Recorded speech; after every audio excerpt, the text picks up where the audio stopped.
ఓకేనా? Okay sir. Okay, తొదరబ్బా, అందరికీ shalom. మనం ప్రతి వారం నేర్చుకునే విధంగా బెరేషీతు గ్రంథాన్ని అంటే ఆదికాండాన్ని స్టడీ చేస్తున్నాం. రబ్బీ యారోన్ గిలోర్ గారు మనకి ఆ విషయాలను తెలియజేస్తూ ఉన్నారు. యోనతాన్ గారు ట్రాన్స్లేట్ చేస్తూ ఉంటారు. డెఫినెట్గా చివరిలో కొన్ని విషయాల్ని మనం తెలియజేయటానికి సంతోషిస్తున్నాం. కాబట్టి వెంటనే మన క్లాస్ని స్టార్ట్ చేసుకుందాం. Shalom rabbi Yaron.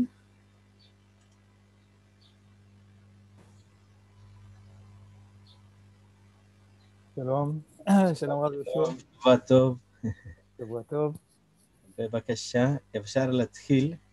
אולי בסוף אנחנו נתחיל עם הודעות וכולי. בבקשה. בסדר. יונתן גרו הולך לתרגם. כן. בסדר גמור. תודה רבה. שלום everyone, אנדרקי שלום, שבוע טוב. Quickly, class of Genesis, Bereshit, in Parashat Lech Lecha. Shalom, Yonatan Garu. Shalom, Bench. Okay, I think we had no questions from last class. Then I will try to just do a quick reminder where we are, what we are facing in this study, and then we can continue. Well, I think we reached to a point that we are about to discuss. I think we mentioned maybe the first World War, the true First World War. It's not the modern world wars. It's maybe along the ancient world wars. This is the first one. This is the first one mentioned in the Torah, and it is a world war since it is related to many kings of many empires. I think we saw the path of the logistical path of the army forces that came from the area of Babylon, and we saw how what a great mileage they did in order to come to the place of the cities of Sodom and Amorah, where Lot is found. And when in the background we have Abraham settling down in the area of Hebron. I think that's what we saw so far.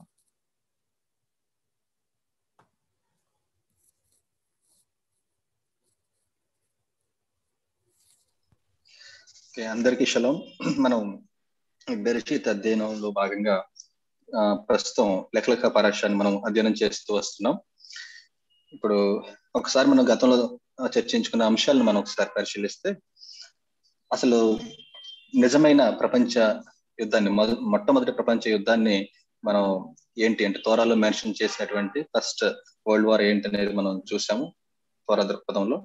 ఇక్కడ ఈ యుద్ధంలో అనేక మంది రాజులు, సామ్రాజ్యాలు కలిసి యుద్ధం చేసినట్టుగా మనం చూస్తాం.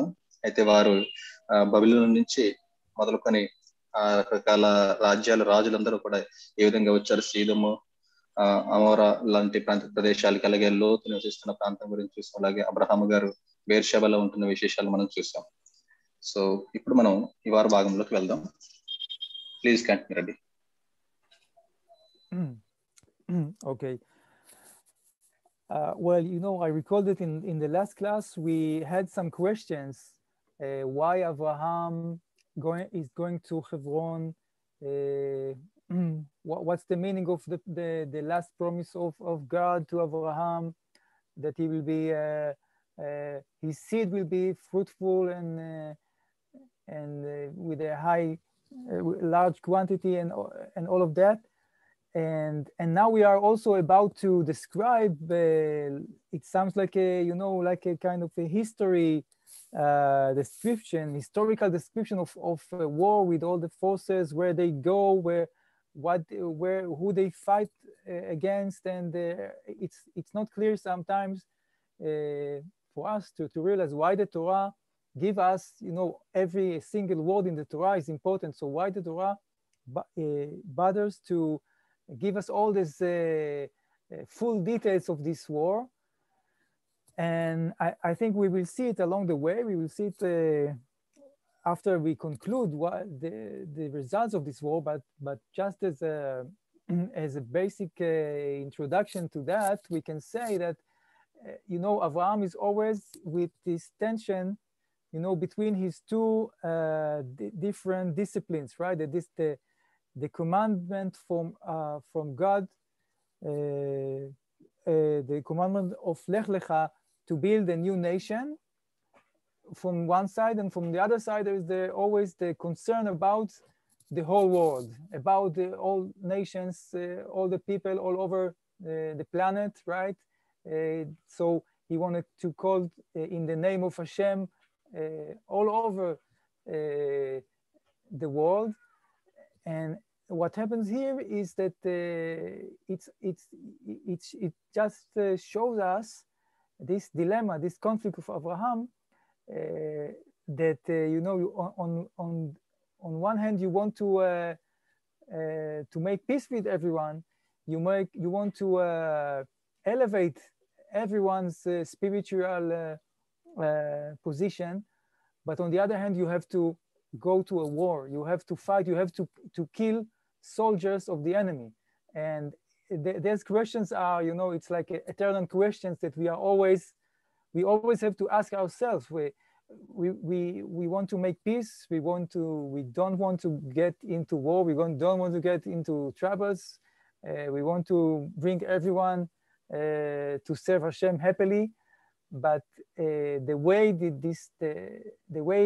the creator of the world created it is that sometimes there are means that we have to do, and if there are evil population, evil people that are threatening to you know, ruin the positive worlds, so there is a need.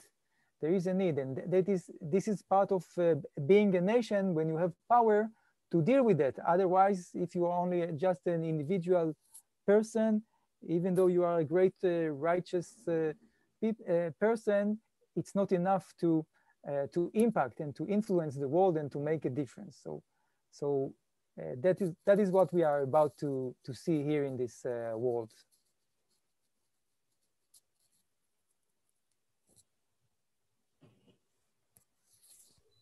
Okay, ఇక్కడ మనకి గత వారంలో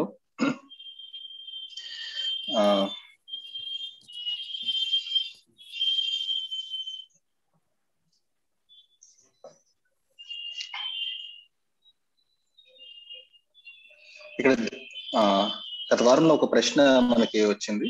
అంటే Abraham గారికి ఇచ్చినటువంటి చివరి వాగ్దానం గురించి, అంటే ఆయన ఆకాశ నక్షత్రాల వలె సంతానాన్ని ఇస్తానని చెప్పిన విషయం గురించి ఒక ప్రశ్న వచ్చింది. అలాగే హిస్టారికల్ డిసిప్లైన్స్ లో ఈ వార్ జరిగిన ఈ డీటెయిల్స్ ని తోరాలో చాలా డీటెయిల్డ్ గా మెన్షన్ చేశారు.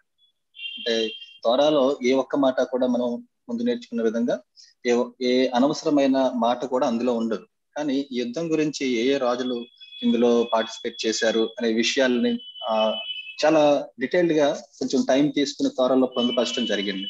అసలు ఇవన్నీ ఎందుకు ఉన్నాయి ఇందులో అనే దాని ప్రాముఖ్యత గురించి కూడా ఒకసారి ఆలోచిస్తే, అయితే అబ్రహాం గారు ఎప్పుడూ కూడా రెండు విషయాల మీద ఆయన దృష్టి ఉంచారనమాట. ఆయనకు ఇవ్వబడినటువంటి బాధ్యతల్లో భాగంగా ఒకటేమో బిల్డ్ ఎ నేషన్. ఆయనకున్నది ఏంటంటే, ఆయన మీద ఉన్న భారం ఏంటంటే ఒక పరిశుద్ధమైన రాజ్యాన్ని ఏర్పాటు చేయాలి. అలాగే రెండోది ఏంటంటే ప్రపంచం అంతట్లో కూడా శాంతిని తీసుకురావాలి. ప్రపంచ ప్రజలని, అంటే ఈయన ఆశీర్వాదకరంగా ఉండడం, అంటే ప్రపంచ ప్రజలందరికీ కూడా దేవుని నామాన్ని ప్రకటించడం అనేటువంటి ఒక బాధ్యత. రెండు, ఒకటి నేషన్ బిల్డ్ చేయడం, మరొకటి ప్రపంచ దేశాల్లో, ప్రపంచ ప్రజల్లో దేవుని యొక్క వెలుగును పంచడం అనేది రెండు ఉన్నాయి ఆయనలో. అయితే ప్రపంచ శాంతిని సాధించడం అనే విషయం చూస్తే, ఈయన అంటే ఒక పక్కన ఏమో ప్రపంచ శాంతి అంటే సాధించాలి అన్నప్పుడు, మళ్ళీ ఇక్కడ యుద్ధాలు చేయాల్సిన అవసరం వచ్చింది. యుద్ధం చేయడం అంటే ఎంతో మందిని చంపాల్సి వస్తుందన్నమాట. ఇవి రెండు ఎలా అంటే ఒకదానికొకటి కొంచెం విరుద్ధంగా కనిపిస్తూ ఉంటాయి ఈ రెండు అంశాలు, ప్రపంచ శాంతి అలాగే యుద్ధం అనేది. అయితే ఈ విషయంలో మనం గమనిస్తే, దేవుడు సృష్టించిన సృష్టిలోనే చాలా మంది అంటే దుష్ట స్వభావం కలిగిన వారు కూడా ఉన్నారు.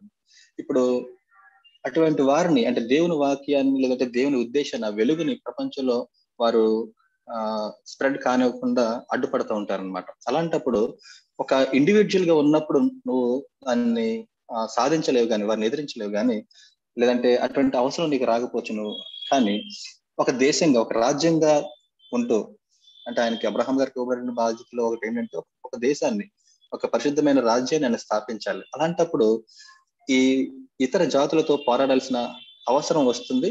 అలా చేయడం ద్వారా ఒక ఒంటరిగా పోరాటం చేసే దానికంటే ఒక జాతిగా ఉండి పోరాటం చేస్తున్నప్పుడు ప్రపంచం మీద మరింత మెరుగైన ప్రభావాన్ని చూపడానికి అవకాశం ఎక్కువ ఉంటుందన్నమాట.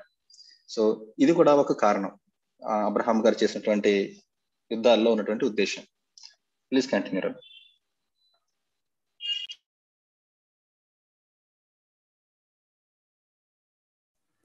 Okay. So after this introduction, we can try to see, let's see this first 3 verses. Let me try to share with you. Just one moment.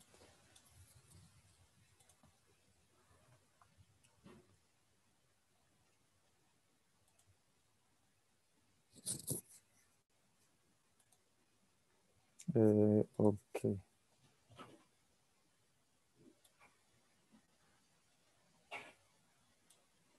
Okay. So now we have in the first verse of chapter 14, we start reading about all the kings taking part in this war. So it tells us, now it came to pass in the days of Amraphel, the king of Shinar, Arioch, the king of Elasar, Kedorlaomer, the king of Elam, and Tidal, the king of Goyim, that they waged war with Bera, the king of Sodom, and with Birsha, the king of Gomorrah, Shinab, the king of Adma, and Shemeber, the king of Tzevoim, and the king of Bela, which is Tzoar. All this joined in the valley of Siddim, which is the Dead Sea. Okay, so we have here a description of the two different groups, 2 different camps, 4 kings from the area of ancient Babylon against 5 kings that are found at the area of Sodom and Gomorrah, right? Where we always keep in mind that is where Lot found, and it's not just by accident. It is all related, and this is what we described. I think we also show the map. Maybe Yonatan Garu can translate, and I will find the map of the battle. Okay, ఇక్కడ మనం అసలు ఆ యుద్ధం సంబంధించిన విశేషాలను చూసినప్పుడు 14వ అధ్యాయం మొదటి వచనం నుంచి మనం ఈ విషయాన్ని చూడొచ్చు. 14వ అధ్యాయం మొదటి 3 వచనాల్లో చూస్తే, షీనారు రాజైన అమ్రాపేలు, ఎల్లాసరు రాజైన అరియోకు, ఏలాము రాజైన కదొర్లామయరు, గోయియుల రాజైన తీదాలు అనువారి దినములలో, అంటే వీరు 4 రాజులు కలిసి ఈ 4 రాజులు ఉన్న ప్రాంతాన్ని ప్రాచీనమైన బబిలోను సామ్రాజ్యంగా, ఆ ప్రాంతానికి సంబంధించిన రాజులుగా గుర్తిస్తున్నారు.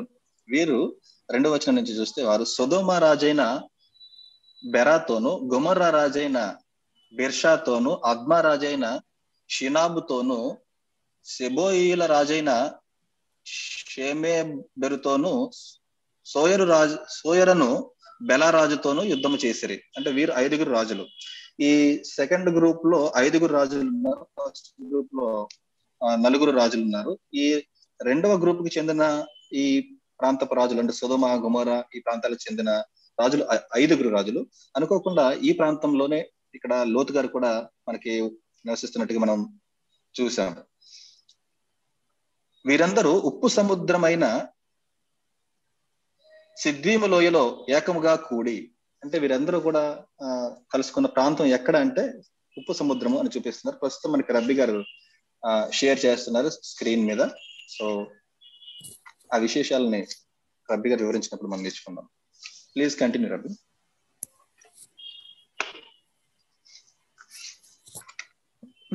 Okay, right. Well, then, what is behind all these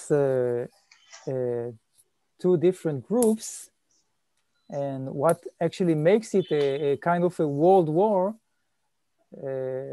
that is interesting for us, because we want to know what is the plan of God behind all of that conflict, and what is Abraham's role in this scenario. What we see basically, you see that in the upper part, the 4 northern kings, we can call them this way, they came from right where from Abraham came, from the area of Ur. You see Ur of Kasdim, you see there in the written in white. That's the area of ancient Persia, Babylon. So Elam and Shinar, Sumer, it's Babylon actually, and Elasar and Goim. It is all one like a federation of kings, consisting this northern empire. While at the lower part, you see the other kings, the 5 kings, Sodom and Amorah, Admah, Tzvoim. They are in the border between the land of Canaan and we can say the eastern side of the Jordan River, Jordan Valley, and you see. I just want to show you at the bottom of it. You see that it's already Egypt. So Egypt is maybe the southern empire, right? The empire from the African empire, and the Persian empires are on the other hand, and in the middle it is Sodom and there's 5 kings, and what we can explain when Lot get to be in Sodom, so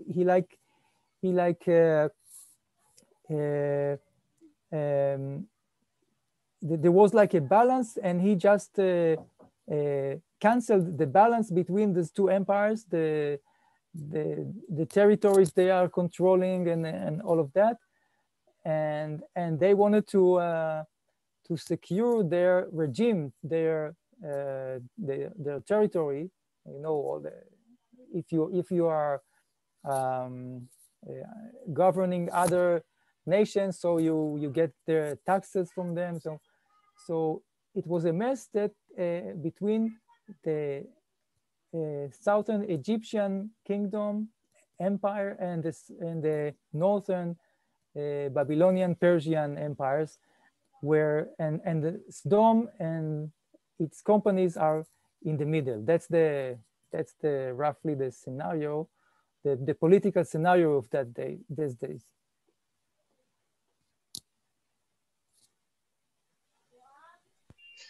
ఈ అసలు మనకి దేవుని ప్రణాళిక ఏంటి యుద్ధం జరగడంలో, లేదంటే అబ్రహాము ఈ story అంతట్లో ఈ యుద్ధ సందర్భంలో అసలు ఏ విధమైన ఆయనకి రోల్ ప్లే చేశారనే విషయాలు తెలుసుకునే ముందు ఒకసారి మనం మ్యాప్ చూస్తే స్క్రీన్ మీద అక్కడ ఏలాము గాని షీనార్ గాని ఆ మిగిలిన ఇద్దరు రాజులు ఉన్న ప్రాంతం చూస్తే ఆ ఏలాము ప్రత్యేకించి అది ప్రాచీనమైన బబులోను ప్రాంతం. అక్కడి నుంచే మనకి అబ్రహాం ఊరన్న కసిదీం నుంచి అబ్రహం గారు బయలుదేరిన ప్రాంతంగా మనం దాన్ని నేర్చుకున్నాం already.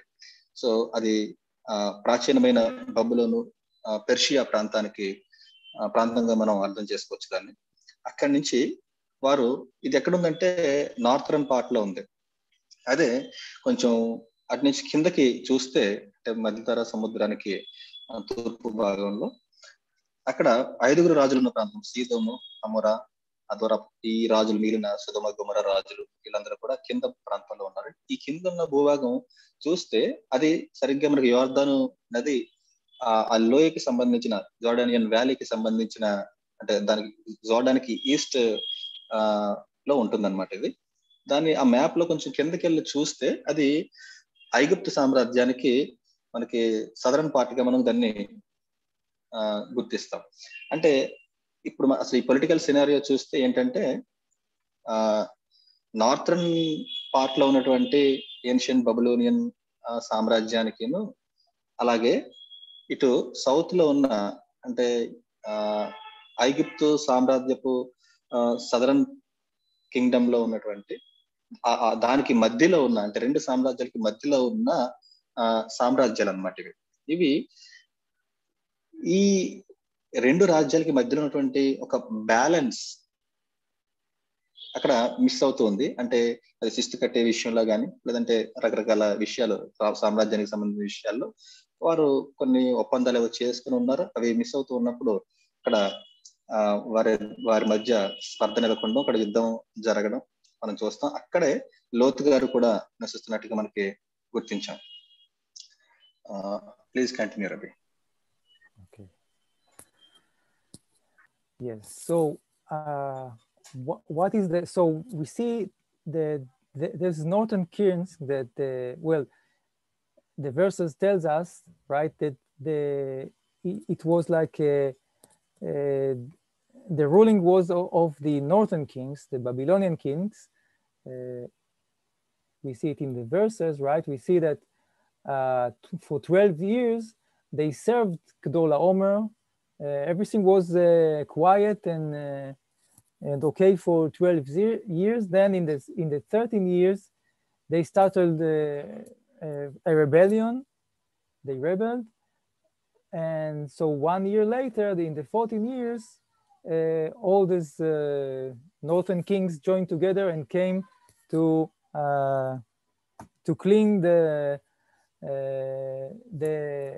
all the interference that they faced there, right? And so the goal was getting to this area of Sodom and Amorah. On the way, they also fought some additional kings. We have to explain what is the reason for that.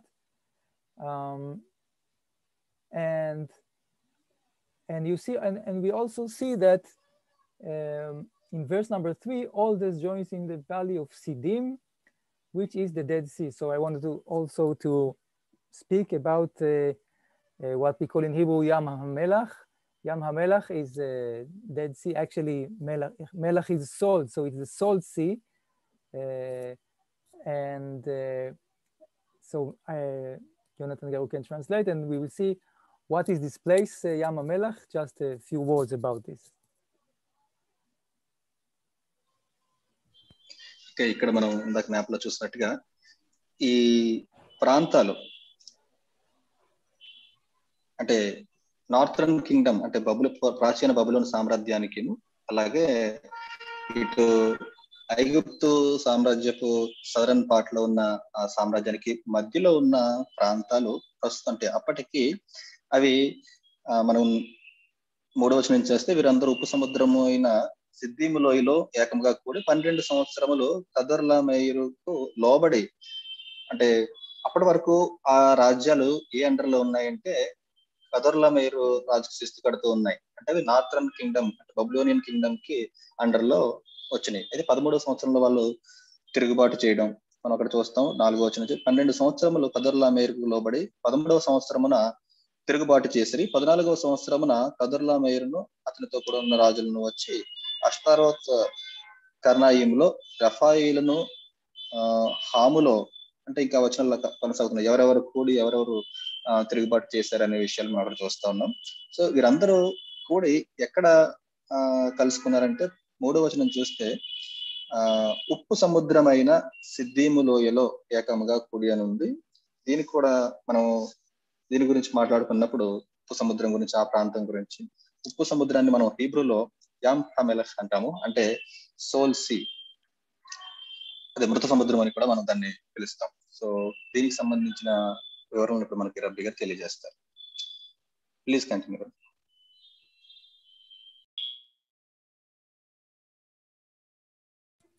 Yes, okay. So maybe you already know the Dead Sea is counted as the lowest place in the world. Let me find just one, just to show you some sample from the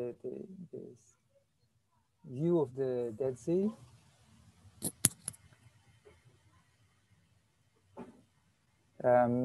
So it's about up to 400 meters below the sea level. Well, actually, I heard the rumors that they found a lower place in somewhere in the unknown continent of Antarctica. But if I'm just ignoring this for traditional reasons, so this is the lowest place in the world, and it is located right below the mountain of Hebron, where Abraham is staying, and actually it is also below the mountains of Jerusalem. So this is the place of the war. It's a very scenic view, and maybe one immediate question about this we have to answer is how come they are making war in a place in a sea, right? Why sea? If it's the ground of the battle, and the answer for that is that it is very Yam HaMelach, the Dead Sea, is a very special place, very special sea, and it just along the history there are like periods that it gets totally dried, at least especially the southern part of it. So when it gets dried out, it becomes like a ground for fields. As we see in the verse, the verse tells us two contradicting things about this place. It tells us first the valley of Siddim. Actually, Siddim it comes from Sadot. It means fields. But then it tells us that it is the Dead Sea. So when it is not dried out, it's a sea, but it's a very shallow, low level of water at the southern part of it, unlike the northern part of it. So when it just gets dried out, it becomes fields, and it was very fruitful. That's why Lot went to live there, right? As we see in the previous verses. So that is why the Torah tells us that it is a sea, but also a place of fields, and that's where in this time of Abraham and Lot, it was dried out, and there were fields with the rivers flowing and nourishes them, and that was what was there at the time of Abraham and at the time of this war.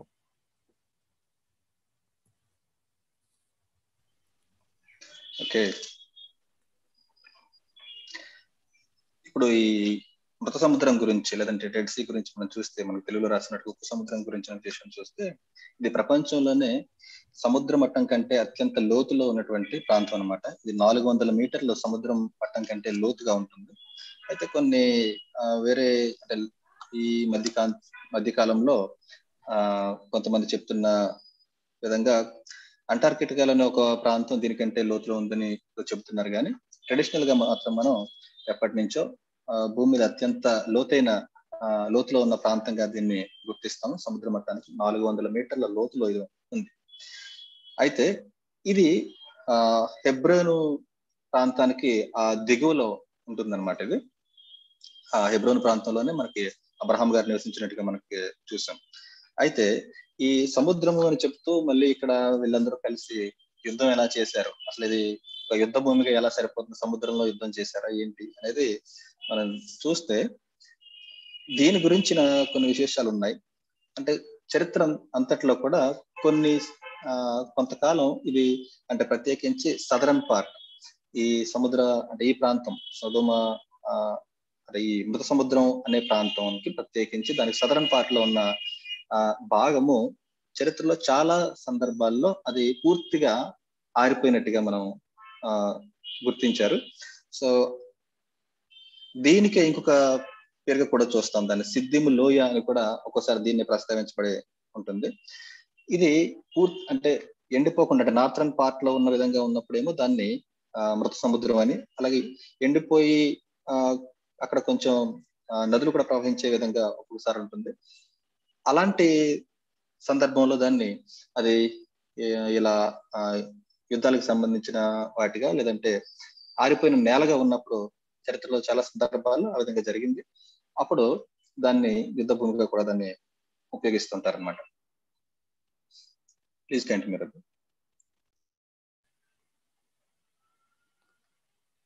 Okay.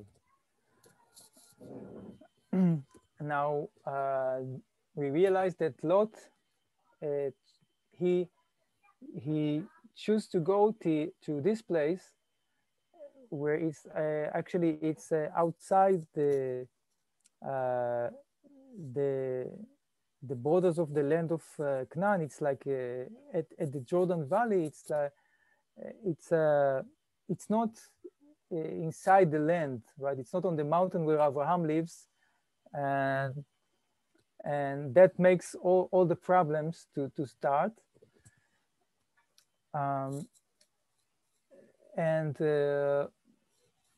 Well, what we have to take into account is that there is an Egyptian impact, Egyptian ruling over the land of Canaan. We see it few times. We can see it in the Torah, right? Where you know, when even in the time of, for example, in the time of Yosef, where there was a famine, so they went from Canaan to Egypt, right? They didn't go to Babylon to get food. We see that the control of the land of Canaan is in the hands of Egypt, and Sodom was like something in the middle, something not clear. So the northern kings, they were afraid to get involved in a world war with Egypt, so they just had to do something about this rebellion of Sodom and Gomorrah, and they had to fight their allies before they get there, right? So that is why you see that they went first to fight the others, as we can see in verse number 6 and number 5 and 6. We see that in the 14th year, Kedor Omer came, and the kings who were with him, and they smote the Rephaim in Ashtarot Karnaim, and the Zuzim in Ham, and the Emim in Shaveh Kiryatayim. So they just wanted to eliminate, to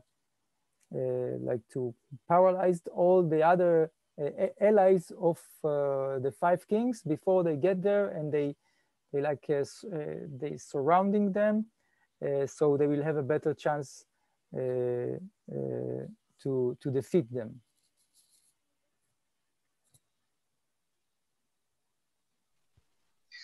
ఇక్కడ లోతు ఈ ప్రాంతంలో నివసిస్తున్నట్టుగా మనం ఇందాక చూసాం. ఈ ప్రాంతం అయితే కనాను దేశ సరిహద్దుకి కొంచెం వెలుపల ఉంటుంది. ఇక్కడ ఈ ప్రాంతంలోనే లోతు నివసిస్తున్నట్టుగా దాన్ని ఎంచుకున్నట్టుగా కూడా మనం చూసాం. అయితే అబ్రహాము గారు నివసిస్తున్న ప్రాంతానికి కూడా ఇది కొంచెం వెలుపల ప్రాంతం అన్నమాట. అయితే ఇక్కడ ఇదే అసలు సమస్యకి కారణమైంది. ఇక్కడ చూస్తే ఈ ప్రాంతం ఎప్పుడు కూడా, ఈ సీదోం అనే ప్రాంతం ఎప్పుడు కూడా, అంటే మన చరిత్ర అంతట్లో చూసినప్పుడు ఎక్కువగా ఇది ఈజిప్ట్ అధికారం దీని మీద ఎక్కువగా ఉన్నట్టుగా మనం చూస్తూ ఉంటాం. ఎందుకంటే మనకి తర్వాత కాలంలో మనం చూసినప్పుడు యోసేఫ్ గారి కాలంలో కూడా కరువు వచ్చినప్పుడు వీరు, అంటే అటువైపు నార్థరన్ పార్ట్ లో బబులోను సామ్రాజ్యం ఉంది, ఇక్కడ సదరన్ పార్ట్ లోనేమో ఐగుప్తు సామ్రాజ్యం ఉంది. కానీ అటువైపు అంటే బబులోను సామ్రాజ్యం వైపు వెళ్లకుండా వీరు కనాన్లో కరువు వచ్చినప్పుడు ఎటు వెళ్ళారంటే కింద ఐగుప్తుకి వెళ్ళడం మనం చూసాం. సో ఎక్కువగా ఈ ఐగుప్తు కంట్రోల్ దీని మీద ఎక్కువగా ఉన్నట్టుగా మనం కనాను మిగిలిన ప్రాంతాలు సెంటర్ లో ఉన్నటువంటి మిగిలిన ప్రాంతాల మీద ఈ ఐగుప్తు యొక్క ఆధిపత్యం ఎక్కువగా ఉన్నట్టుగా మనకు కనిపిస్తూ ఉంటాం. కాబట్టి వీరు నార్థరన్ పార్ట్ లో ఉన్నటువంటి బబులోను ప్రాచీన బబులోను రాజ్యపు రాజుల మీద వాళ్ళు తిరుగుబాటు చేయడం, అయితే నేరుగా ఐగుప్తు రాజులతో యుద్ధం పెట్టుకోవడం అనేది కొంచెం కష్టమైన విషయం. సో వారు నేరుగా వెళ్లకుండా మనం 4, 5, 6 వచనాలు మనం చూస్తే 14 అధ్యాయంలో 12 సంవత్సరములు కదొర్లామేరుకు లోబడి 13వ సంవత్సరమున తిరుగుబాటు చేసిరి. తర్వాత 5వ వచనంలో 14వ సంవత్సరమున కదొర్లామేరును అతనితో కూడానున్న రాజులను వచ్చి అష్తారోత్ కర్నాయిములో రెఫాయిలను, హాములో జూజీలను, షావే కిర్యతాయిము మైదానములో ఏమీలను కొట్టిరి. మరియు హోరీలను అరణ్యము దగ్గర ఉన్న ఎల్పారాను వరకు తరిమివేశారు. తరిమి సేయూరు పర్వత ప్రదేశంలో వారిని కొట్టిన తరువాత అని వారు తిరిగి కాదేశు ఏన్మిష్పతు వరకు వచ్చి అమాలేకీయుల దేశమంతటి తర్వాత మనం వాళ్ళు ఏ విధంగా తిరుగుబాటు చేశారు, ఎక్కడెక్కడి నుంచి వచ్చారు అనేది అక్కడ మనకి క్లియర్ గా వ్రాయబడి ఉంది. Please continue. Okay, maybe one more comment about the Dead Sea in our days today. So we explained it was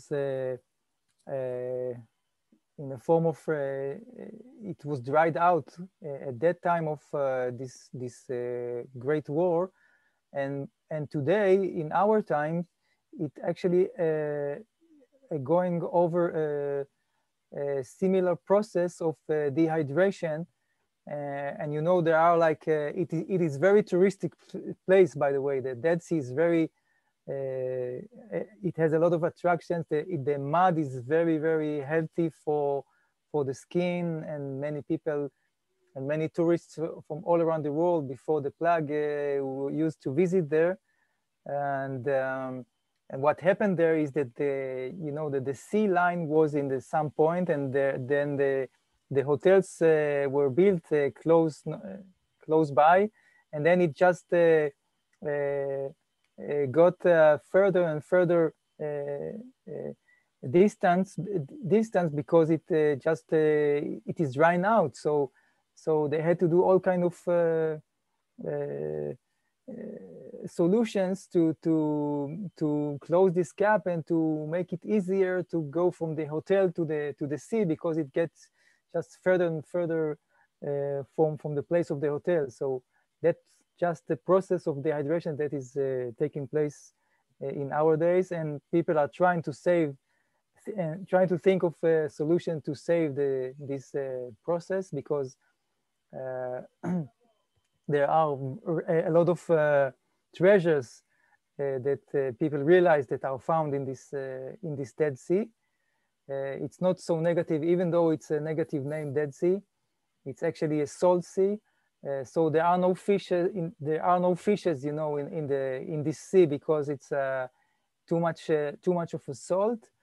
But there are all kind of great other treasures. You know, all kind of products for the skin, and etc. etc.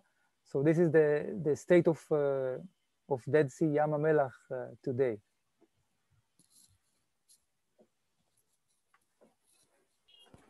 ఇక్కడ ఈ మృత సముద్రం గురించి మరొక కొన్ని విషయాలు చూసినప్పుడు ఇక్కడ ఇది కంటిన్యూస్ గా డిహైడ్రేషన్ కి గురవుతూ ఉన్న ప్రాంతంగా గుర్తించారు. అయితే ఇది అంటే చాలా ఆకర్షణలు ఈ ప్రాంతంలో ఉన్నాయి. చాలా మంది యాత్రికులు, టూరిస్ట్ అందరూ కూడా ఈ ప్రాంతానికి రావడానికి చాలా ఇష్టపడతారు. అక్కడ దొరికే మట్టిలో చాలా మెడిసినల్ వాల్యూస్ ఉన్నట్టుగా దాన్ని గుర్తించి చాలా సౌందర్య సాధనాల్లోనూ లేదంటే వైద్య ఉపకరణాల్లో కూడా వాటిని వినియోగించడం అనేది ప్రస్తుతం జరుగుతుంది. అయితే ఈ ఆ తీర ప్రాంతంలోనే చాలా దగ్గరలోనే టూరిస్ట్ ఎక్కువ మంది వస్తుంటారు కాబట్టి హోటల్స్ చాలా వెలిసినాయి, టూరిస్ట్ స్పాట్స్ అక్కడ చాలా ఉన్నాయి. అయితే ఈ పేరుని చూసినప్పుడు మనకి డెడ్ సీ అనేది, మృత సముద్రం అని కొంచెం మనకి నెగిటివ్ గా సౌండ్ వినిపించినా కానీ వాస్తవానికి దాని పేరు ఏంటంటే ఉప్పు సముద్రం. అంటే మిగతా సముద్రాల్లో ఉండే సాంద్రతగా, ఉప్పు సాంద్రత కంటే ఇందులో బాగా ఎక్కువ పరిమాణంలో అందులో ఉప్పు ఉండడం అనేది, దాని వలన ఈ పేరు అనేది వచ్చింది. ఈ సముద్రంలో జీవం అనేది ఉండదు, చేపలు అనేవి ఉండవు అందులో ఉన్నటువంటి ఉప్పు కారణంగా. సో ఇవి దీనికి సంబంధించిన విశేషాలు. అయితే ఇక్కడ ప్రస్తుతం ఈ డిహైడ్రేషన్ అనేది బాగా ఎక్కువగా అక్కడ జరుగుతూ ఉంది. ఆ గ్యాప్ ని ఫిల్ చేయడానికి ప్రయత్నాలు అనేవి జరుగుతూ ఉన్నాయి. Please continue. Yes, okay. Well, now let's see then how did it end up, all this great journey and worldwide war and battles. Well, we see that they did a very accurate job. There's northern 4 kings. They just eliminate all the allies of Sodom and Gomorrah and the other 5 kings. And as we see in the picture, before getting to Sodom and Gomorrah, so they fought all their allies, right? As we see, Ashtarot Karnaim, Shaveh Kiryatayim, and they even got till what is called El Paran. El Paran can be understood as the modern city of Eilat. Eilat is just on the shore of the Red Sea. The Red Sea and the Red Sea that separates between, you know, the Saudi Arabia and Africa and Egypt. So Eilat is in this just very, very southern. It's the southest point in the modern land of Israel. And so they just eliminate, they went a very far distance to do all of that. You know, they didn't have tanks and airplanes. They just had a force that by foot. And that's what they did. And eventually they fought and they won and benefit. Excuse me, Rabbi. Yes. Hello. Your voice cut in between, so will you please come again? Okay. Well, I was just saying in few sentences. Let me know if you can hear it okay now. Is it better now? Yes, Rabbi, it's audible now. Please continue. Okay, sure.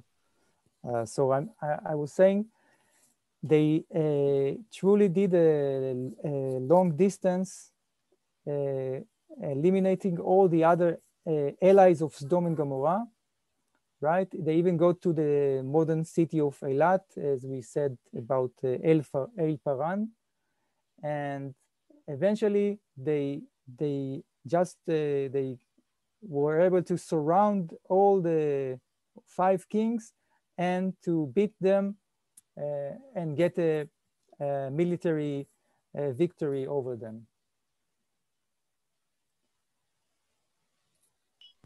Okay, ఇక్కడ మనం ఇందాక చూసినట్టుగా ఈ నలుగురు రాజులు అంటే అప్పటి వరకు ఈ సీదోమ్ అనే ప్రాంతము ఎవరి అండర్లో ఉంది అంటే నార్థన్ కింగ్డమ్ అయినటువంటి బబులోను రాజుల వారి ఆధిపత్యంలో ఉంటే వీళ్ళు శిస్తు కడుతూ వస్తున్నారు. అయితే తిరుగుబాటు చేశారు 12 సంవత్సరాల తర్వాత 13వ సంవత్సరంలో.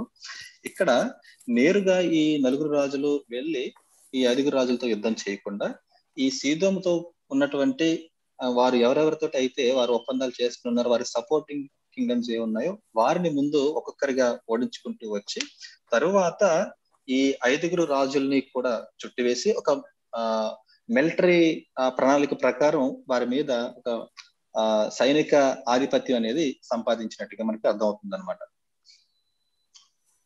Please continue. Okay, so we can just read the results of this war. We can just read it in the next verses and see what happened. And we see it in verses 10 and 11. Now the valley of Siddim was composed of many clay pits, and the kings of Sodom and Gomorrah fled and they fell there, and the survivors fled to a mountain.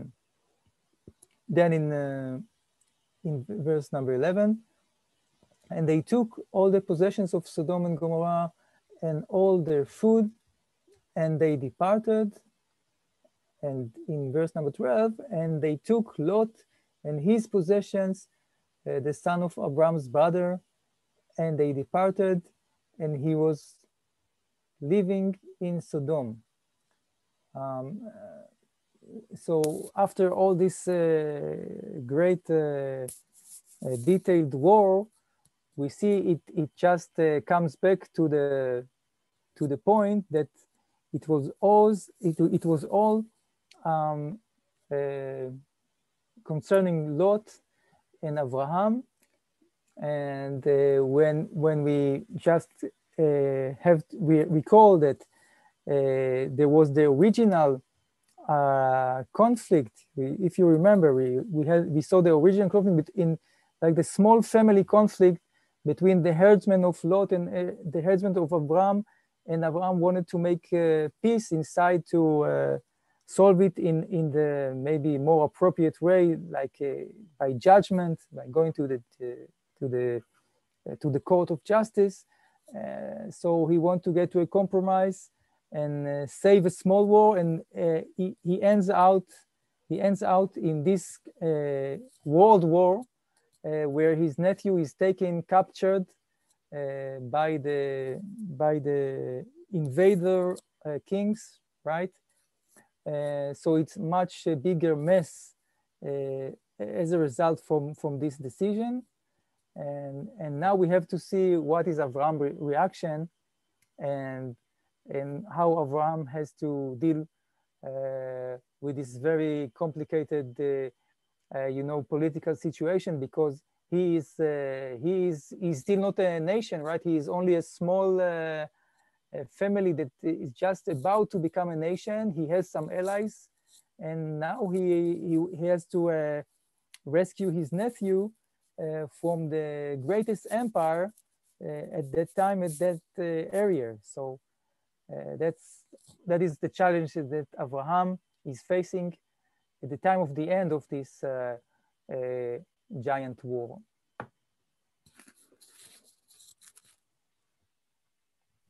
Okay, ఇక్కడ మనం కొంచెం ముందుకు వెళ్ళి 10-11 వచనాల్లో చూస్తే, ఆ సిద్దీము లోయలో విస్తారమైన మట్టికీలు గుంటలు ఉండెను. సొదొమ గొమొర్రాల రాజులు పారిపోయి వాటిలో పడిరి. శేషించిన వారు కొండకు పారిపోయి అప్పుడు వారు సొదొమ గొమొర్రాల ఆస్తి యావత్తును వారి భోజన పదార్థములన్నీ పట్టుకుని పోయారు. మరియు 12వ వచనంలో చూసినప్పుడు అబ్రహాము సహోదరుని కుమారుడైన లోతు సొదొమలో కాపురముండెను గనుక అతని ఆస్తిని పట్టుకొని పోగా అని ఇక్కడ మనం చూస్తున్నాం. ఇక్కడ జరిగింది ఏంటంటే అసలు మొట్టమొదట జరిగినటువంటి ఆ వివాదం అంటే లోతు మంద కాపురులకి అలాగే అబ్రహాము గారి మంద కాపురులకి జరిగినటువంటి ఆ గొడవలో ఆ చిన్నగా మొదలై అది ఈ యజమానులు ఇద్దరి దగ్గరికి రావడం, లోతు దగ్గరికి అబ్రహాం దగ్గరికి వచ్చినప్పుడు అబ్రహాం గారు చెప్పిన పరిష్కారం ఏంటంటే నీకు నచ్చిన ప్రదేశాన్ని నువ్వు ఎంచుకుని వెళ్ళు, నువ్వు పై భాగానికి వెళ్తే నేను కిందకి వెళ్తాను, నువ్వు కిందకి వెళ్తే పైకి వెళ్తాను. అలా ఇద్దరు కూడా ఒక శాంతియుతమైన ఒప్పందం ద్వారా అక్కడ ఒక యుద్ధం లాంటిది ఏమి జరగకుండా శాంతియుత మార్గంలో వారు విడిపోవడం జరిగింది. దాని వలన ప్రస్తుతం లోతు గారు ఈ భాగంలోకి అంటే సొదొమ ప్రాంతంలోనికి వచ్చి నివసించడం అనేది జరిగింది. ఇప్పుడు ఈ నలుగురు రాజులు కూడా వచ్చి ఈ సీదోము లోయలో ఉన్నటువంటి మిగిలిన ప్రాంతాల వారు తిరుగుబాటు చేస్తున్న కారణంగా వారు వచ్చి అందరినీ కూడా అణిచివేసి మొత్తం వారిని ఆక్రమించుకొని ఒక కొల్ల సొమ్ముగా మనుషుల్ని ఆస్తిని కూడా తీసుకెళ్లిపోయే క్రమంలో లోతుని తన పరివారాన్ని కూడా తీసుకుని వెళ్ళిపోవడం ఇక్కడ మనకి కనిపిస్తుంది ఈ 14వ అధ్యాయం 10 నుంచి 13 వచనాల మధ్యలో. ఇప్పుడు అబ్రహాము గారు దీనికి ఈ విధంగా రియాక్ట్ అవుతున్నారు. అయితే అబ్రహాము అప్పటికి ఇంకా ఒక దేశంగా ఫామ్ అయ్యి లేరు. ఆయన కేవలం ఒక్కడిగానే ఉన్నాడు, ఒంటరిగా ఉన్నారు ఆయన. అలాగే అయితే కొంతమంది ఆయనతో కలిసి పనిచేసే ఒక అలీస్ అయితే ఉన్నారు. అంటే కలిసి పోరాటం చేయగలగడానికి కొన్ని సత్సంబంధాలు అయితే పొరుగు రాజ్యాలతో ఉన్నాయి ఆయనకి. అలాగే ఇప్పుడు ఈయన పోరాడాల్సింది లేదంటే తన సహోదరుడు కుమారుడైన లోతుని వెనక్కి తీసుకురావాల్సింది ఎవరి చేతుల్లో నుంచి అంటే అప్పుడు ఒక ప్రపంచ శక్తిగా ఉన్నటువంటి ఆ నలుగురు రాజులు అన్నమాట. అంటే ప్రాచీన బబులోను సామ్రాజ్యానికి సంబంధించిన రాజులు. అప్పట్లో ఆ సందర్భంలో వారే ప్రపంచంలో ఉన్న శక్తివంతమైన సామ్రాజ్యంగా ఉన్నారు. సో వారి చేతిలో నుంచే తన సహోదరుని కుమారుని విడిపించుకొని రావడం అనేది అంత సాధారణమైన విషయం కాదు. ఇప్పుడు ఇలాంటి సందర్భంలో అబ్రహాం గారు ఏ విధంగా ఈ సమస్యని పరిష్కరించబోతున్నారు అనేది మనం ఆ తర్వాత వచనాల్లో చూస్తాం. Please continue.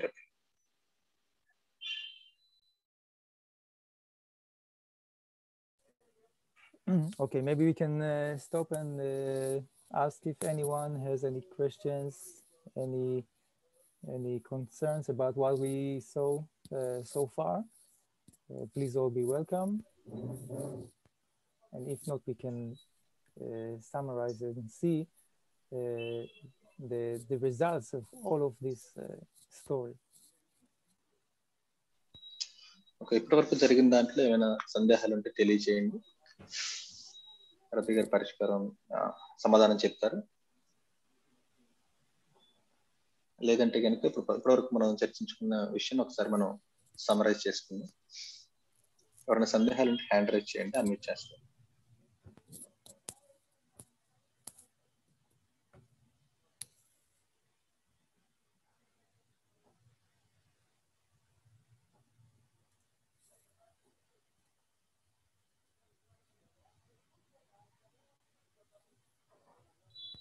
Rabbi, I think no one has any doubt. Okay. Okay, great. Well, then we can just see what Abraham's approach and how he deals with this complicated situation, and see that he truly internalizing the commandment of God Hashem to become a nation, and that it is by all means, and even by means of becoming kind of military chief of the military, the leader of the military forces. Right, Abraham so far was a righteous spiritual leader. He was a pious person, and now he has to take responsibility and even plan a strategic fight, political war, and the war of his own army, to like establish his own army. And that is important for us to understand that it is part of the mission of Abraham, right? It's not enough to be just a righteous person, learning Torah. You have to do everything in a righteous way, in a way of serving Hashem, even by going to a war with a military force. And that's what we see in these next verses, right? In verse number 14, we see, and Abraham heard that his kinsmen had been taken captive, and he armed his trained men, those born in his house, 318, and he pursued them until Dan. Well, this may sound a little bit weird. How come such a small force of only 318 soldiers can fight the greatest empire? And the reason for that, the answer for that, is that in the previous verse, we see that Abraham was already not only by himself. He was not alone. He had built some political power, national power, and he had allies to cooperate with. And these are the names we see mentioned in the previous verse number 13. In this area of Hebron, we see that Abraham was in the place called Elonei Mamre. And who is Mamre? It's the Amorite, and the brother of Eshkol and the brother of Aner, who were Abraham's confederates. So they were like a confederation, right? So he had more. So maybe the 318 soldiers were like the how to call it, the special unit. That was the special unit of the army of Abraham. But he has also support from his allies from Hebron, the Amorites, the kings of the Amorites. So they had some wider force to fight and to achieve this mission of taking back all the captured people and saving them.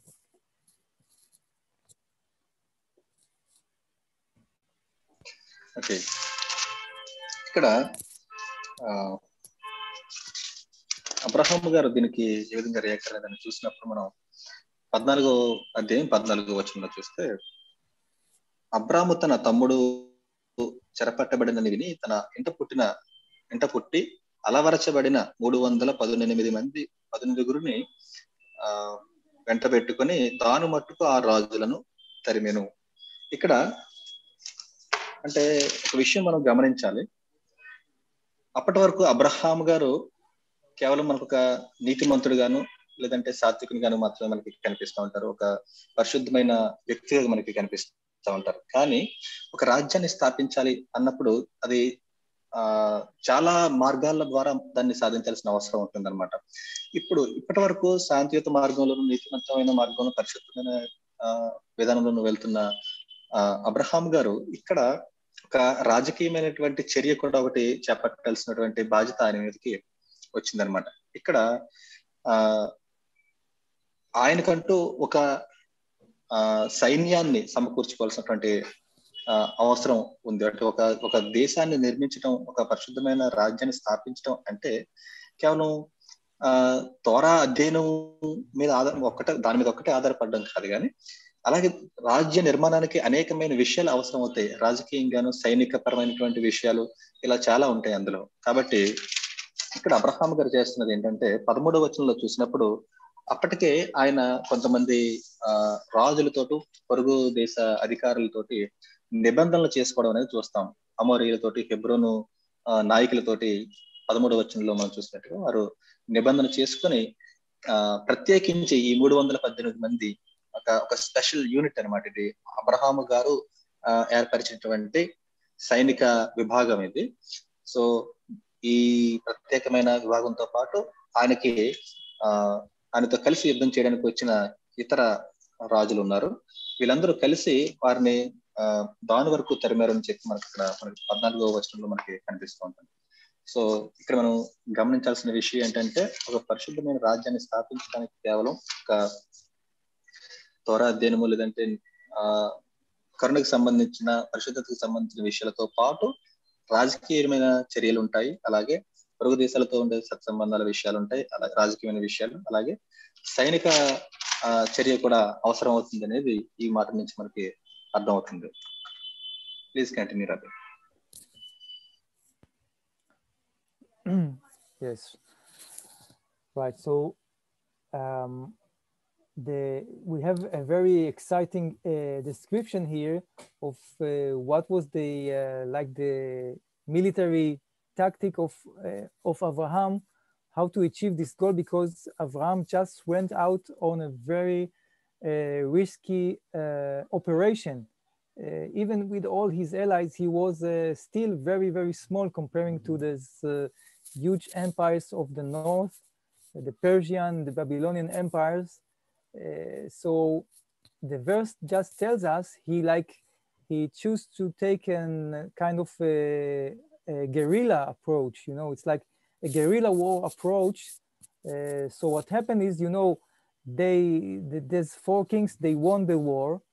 So they got tired, they got all the captive people, they had a lot of headaches, you know, going in the dark with the children and the women, and they didn't think, you know, about a hassle of someone just bothering and attacking them on this way. They didn't, they were not able to think about it after they already won.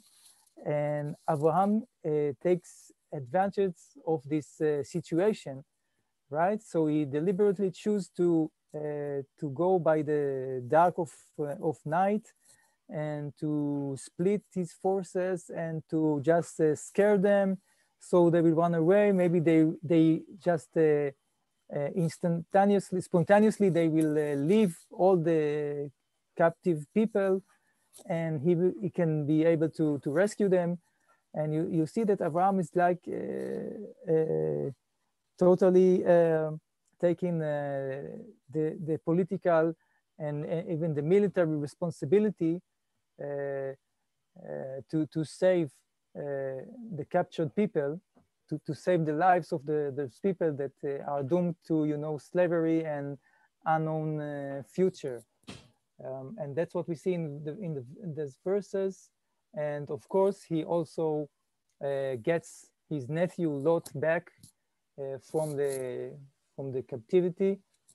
And we see in verse number 16, and he restored all the possessions, and also Lot, his brother, and his possessions he restored, and also the woman and the people. So we see the great and brave operation by Abraham, and that is also successful. And okay, let's translate that, and then we see what is still there is something bothering Abraham about all of this, and we will see it later.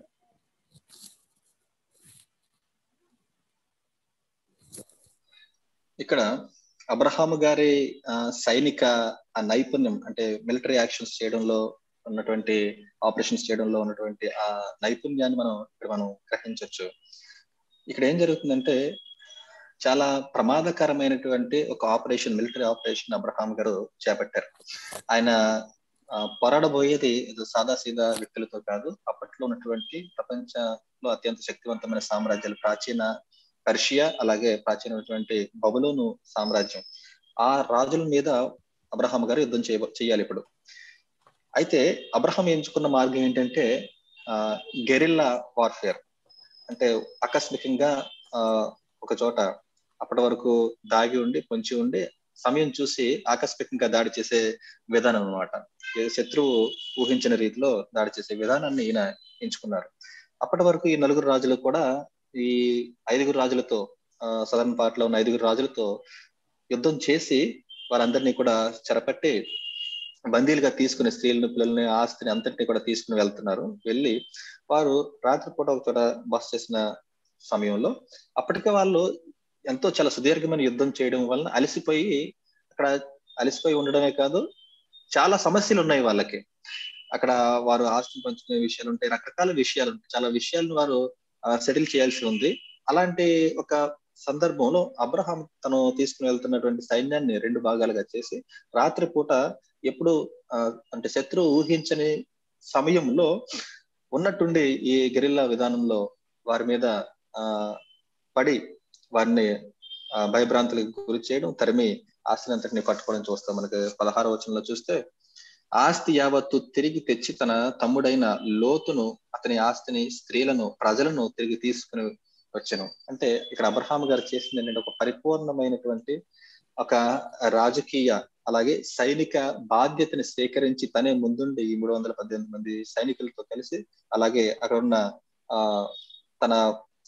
తనకు సహకరించిన రాజులను వెంటబెట్టుకుని తనే నాయకుడిగా ఉండి ఒక సైనిక అధికారిగాను అలాగే రాజకీయ విధంగా రాజకీయ పరమైన ఈ ఒప్పందాలను చేసుకుని ఒక నాయకునిగా, యుద్ధం చేసే నాయకునిగా మనం చూస్తాం. అయితే ఈ పని ఈయన చేయడం ద్వారా అంటే కేవలం లోతుని కాదు, ఇంకా చాలా మంది చెరలోనికి వెళ్ళిపోయే వారిని ఆ విధంగా ఈ 9 రాజులు ఎంతో మందిని తీసుకుని వెళ్ళిపోతున్నప్పుడు ఆ ప్రజలందరి భవిష్యత్తు ఏమవుతుందో తెలియదు. వారి భవిష్యత్తు ఏ విధంగా మారబోతుందో బానిసత్వంలోకి వెళ్ళిపోతూ ఉంటారు, ఎన్నో అరాచకాలకి గురయ్యే అవకాశం ఉంది. సో వారందరినీ కూడా అక్కడ అబ్రహాం గారు విడిపించి వెనక్కి తీసుకుని రావడం మనం చూస్తాం 16వ వచనంలో. సో తీసుకుని వచ్చి తిరిగి లోతుకు సంబంధించిన వారందరినీ కూడా లోతుకి అప్పగించడం మనం చూస్తాం 16వ వచనంలో. సో తర్వాత విషయాలు మనకి రబీ గారు ఎక్స్ప్లెయిన్ చేస్తారు. Please continue. Okay, I mentioned that something still bothers Abraham about all this military operation, all this war.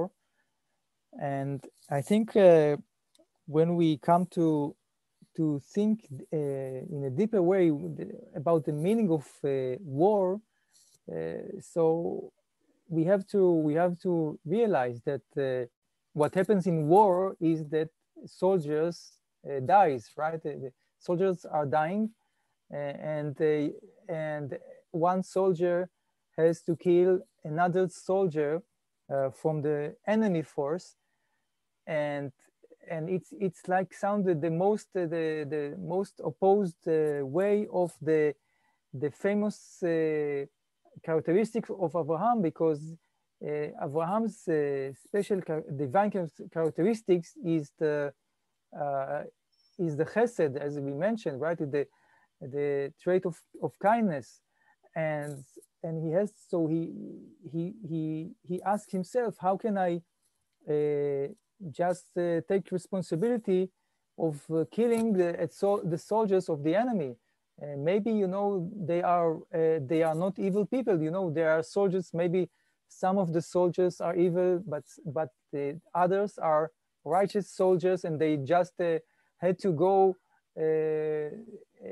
to this war. They didn't have a way to choose not to take part in this war, and now my force is fighting and killing the soldiers, and so the moral questions behind the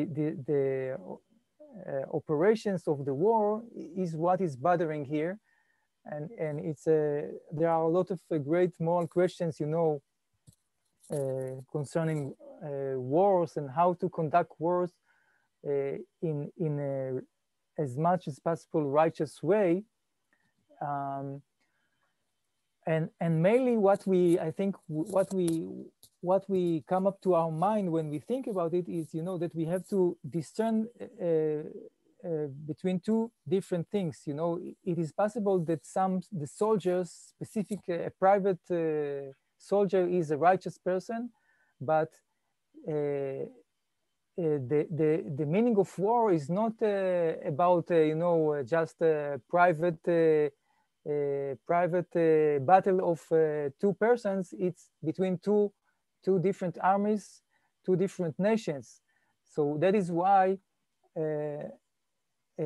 this is the price, the heavy price of blood of righteous people in war is accepted, because we know it's not about it's not something personal, it's not individual, it's about saving the captured people of the nation from the other nation, and there is no other way than to hurt the individual soldiers of the other side, the enemy.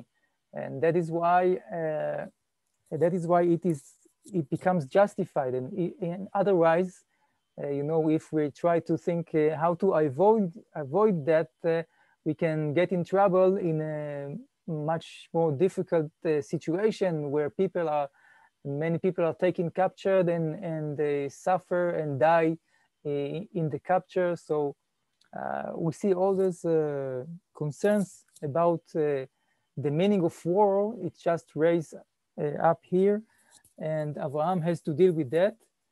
And of course, we also have to think, you know, after it already done, we have to think that indeed about the beginning of all of that, the small quarrel of Avraham and Lot, maybe it had a chance to avoid all this huge war if he chose a more you know, harsh way to handle the first quarrel, the first small family quarrel.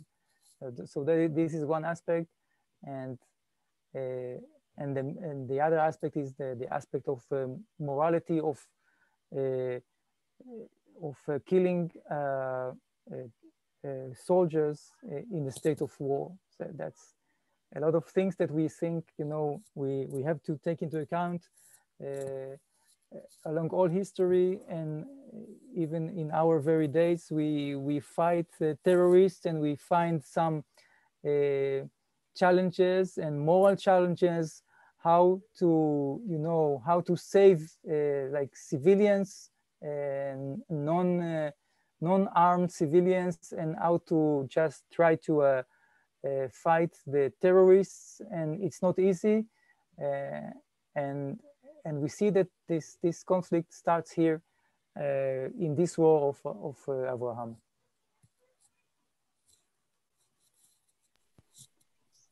Okay, ఇక్కడ అబ్రహాము గారు చేపట్టిన ఈ సైనిక చర్యని అయితే ఇందులో విజయం సాధించారు, కానీ ఇంకా అబ్రహాము గారికి ఒక పెద్ద సవాలు, లేదంటే ఒక ప్రశ్న, ఒక సందిగ్ధం అయితే ఉంది. ఏంటంటే అది అసలు యుద్ధం అనే విషయాన్ని మనం లోతుగా పరిశీలించినప్పుడు ఎంతో మంది సైనికులు చనిపోతూ ఉంటారు.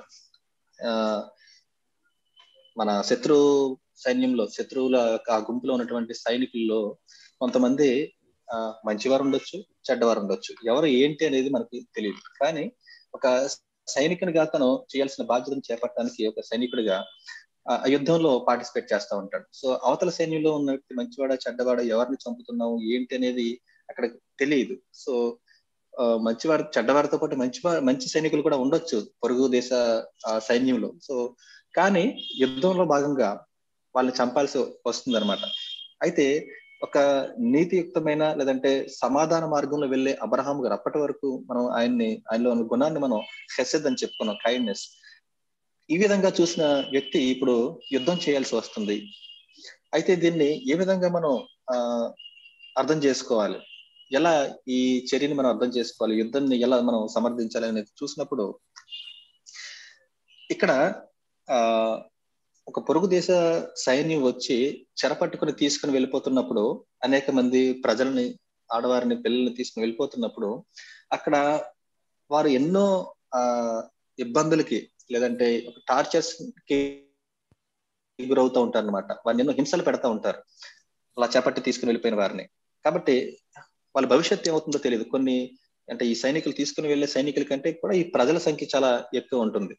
సో ఇవన్నీ మనం చూసినప్పుడు ఒక ఒక ఒక సామ్రాజ్యాన్ని లేదంటే ఒక ఒక పెద్ద జనాంగాన్ని కాపాడే విషయంలో ఒక దేశం తరపున పోరాడుతున్న సందర్భంలో శత్రు సైన్యంలో ఉన్న ఒక వ్యక్తిని, అంటే యుద్ధం అనేది ఒక ఇద్దరు వ్యక్తుల మధ్య జరిగేది కాదు, రెండు దేశాల మధ్య జరిగేది, రెండు రాజ్యాల మధ్య జరిగేది. కాబట్టి ఇక్కడ వ్యక్తులు అంటే నీతిమంతులైన వారు ఉన్నప్పటికీ కూడా వారి రక్తాన్ని చిందించాల్సినటువంటి అవసరం వస్తుందన్నమాట. అది మరొక మార్గం లేదు. ఆ విధంగానే మనం దాన్ని చేయాల్సి వస్తుంది. సో అయితే అసలు ఈ విషయం అంతట్లో అంటే అబ్రహాం గారు ఎలా ఇన్వాల్వ్ అవ్వాల్సి వచ్చింది అనేది మనం చూసినప్పుడు అసలు జరిగింది ఏంటంటే, లోతు గారికి అబ్రహాం గారి యొక్క ఆ మంద కాపర్ల మధ్యటువంటి చిన్న గొడవ అక్కడ శాంతియుతమైన మార్గంలో కాకుండా అక్కడ కొంచెం సెపరేట్ అయి వెళ్ళిపోయారు. అక్కడ వారు సమాధాన పడకుండా కొంచెం అలా వెళ్ళిపోవడం కారణంగా ఇక్కడ లోతు గారు ఇబ్బందుల్లో ఇరుక్కోవడం, మళ్ళీ అబ్రహాం గారు వచ్చి దాన్ని రెస్క్యూ చేయడం, ఇంత పెద్ద యుద్ధం చేయాల్సినటువంటి పరిస్థితి వచ్చింది. అయితే ఇందులో చాలా రకాలుగా మనం అర్థం చేసుకోవచ్చు తర్వాత విషయాన్ని. ఇక్కడ మనకి అబ్రహాం గారు చేసినటువంటి యుద్ధాన్ని మనం అర్థం చేసుకున్నప్పుడు ఒక సామ్రాజ్యాన్ని నిర్మించే విధానంలో కేవలం అంటే ఇందాక మనకి రబ్బీ గారు ఎక్స్ప్లెయిన్ చేసినట్టుగా తోరా అధ్యయనము లేదంటే శాంతియుత మార్గం, ఈ కైండ్నెస్, వీటితో పాటు సైనిక విషయమైన అంశాలు అలాగే రాజకీయ అంశాలు కూడా ఇవన్నీ కూడా కలిసే ఉంటాయి అనేది మనం దీని నుంచి మనం అర్థం చేసుకోవచ్చు. Please continue Robbie.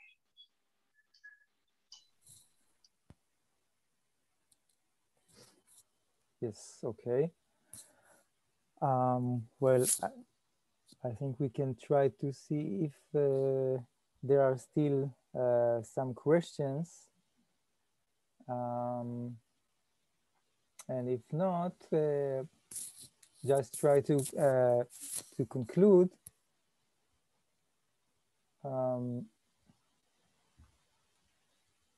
Yes, okay, before we will move on to see what happened when Avram gets back from this successful military fight. So what we see here is that well, basically Avraham just become the ruler of a very large territory after he's won over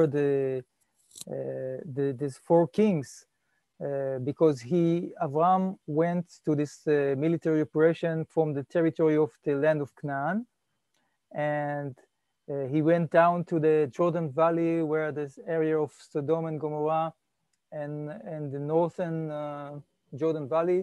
So he is now becoming a true with a true significant political power, ruling over all these territories where he defeated his enemies. And and now we have to see what Avram is about to do with all this power, right? We know that Avram still always have this tension, always have these two different conflicting doctrines of the national aspect and the universal aspect, and we have to see what are the conclusions of that. Okay, so we can summarize that and see if there are any questions, and if no, we can conclude and move on to the part of the announcements and other informations with Rav Yoshua. Okay, ఇందాక చెప్పిన విషయంలో ఒక విషయాన్ని నేను ప్రస్తావించడం మర్చిపోయాను. Abraham గారు ఈ విధంగా యుద్ధం చేసినప్పుడు, ఆ రాజులతో యుద్ధం చేసినప్పుడు మనకి అక్కడ ఆయనకున్నటువంటి ఆ సందిగ్ధం లేదంటే ప్రశ్న ఏంటంటే, ఒక నీతియుక్తమైన లేదంటే త్వర అధ్యయన విధానాల్లో ముందుకెళ్తున్నటువంటి వ్యక్తి ఈ ఒక సైనిక నాయకునిగా లేదంటే రాజకీయ విషయాలను ఎలా ముందుకు తీసుకెళ్లాలన్నటువంటి ఆ సమస్య వచ్చినప్పుడు ఆయన అంటే తప్పలేదు. ఎందుకంటే అనేకమైన జనాంగాన్ని, అక్కడ ఉన్నటువంటి 5 రాజ్యాల ప్రజలని కాపాడడానికి ఒక 9 రాజుల మీద యుద్ధం చేయాల్సిన పరిస్థితి వచ్చింది. అనేకమైన జనాన్ని, వారి భవిష్యత్తుని కాపాడడానికి. అలాగే ఈ రోజుల్లో కూడా మనకి ఉన్నటువంటి సమస్య ఏంటంటే ఈ టెర్రరిజం, తీవ్రవాదుల సమస్య ఉంది. వారితో పోరాడాల్సి వచ్చినప్పుడు అక్కడ చాలా మంది సాధారణ పౌరులు కూడా వాళ్ళు ఈ టెర్రరిస్ట్ వాళ్ళు కలిసిపోయి ఉంటారన్నమాట. సో వారికి ఇబ్బంది కలిగించకుండా లేదంటే వారి ప్రాణ నష్టం వారిది జరగకుండా ఈ టెర్రరిస్టులతో ఏ విధంగా యుద్ధం చేయాలనేది ఒక గొప్ప సవాలుగా ఉంది ప్రస్తుత కాలంలో అనేక దేశాలకి, ప్రత్యేకించి ఇస్రాయల్ దేశానికి కూడా. కాబట్టి ఒక్కొక్కసారి అంటే ఒక గొప్ప ధ్యేయం కోసం లేదంటే ఒక జాతి సంరక్షణ కోసం లేదంటే ఒక దేశానికి సంబంధించినటువంటి శాంతి సాధనలో ఇలాంటి ఒక కొంతమంది ప్రాణాలు అనేవి, అంటే అది సైనికుల విషయంలో అవ్వచ్చు లేదంటే సివిలియన్స్ విషయంలో అవ్వచ్చు, అది ఒక్కొక్కసారి తప్పదు. కానీ ఇప్పటికీ ఒక గొప్ప సవాలుగానే ఉంది దాన్ని ఏ విధంగా పరిష్కరించాలి అనే విషయం. అయితే ముందుకు వెళ్తే అబ్రహాం గారు ఈ యుద్ధాన్ని నుంచి ముగించుకుని తిరిగి వస్తున్నప్పుడు ఈయన పోరాడింది ఒక మహా సామ్రాజ్యాలుగా ఉన్నటువంటి రాజ్యాలు, అంటే మనం ఇందాక ప్రస్తావించినట్టు ప్రాచీన పెర్షియా, ప్రాచీన బబులోన్ సామ్రాజ్యాలతో ఆయన పోరాడారు. ఇక ఏం జరిగింది, ఈ 5 రాజులు, అంటే అప్పటి వరకు ఓడిపోయిన 5 సామ్రాజ్యాలు ఉన్నారు వారు, లేదంటే ఈయనతో జతకట్టి యుద్ధం చేసిన సామ్రాజ్యాలు ఉన్నారు.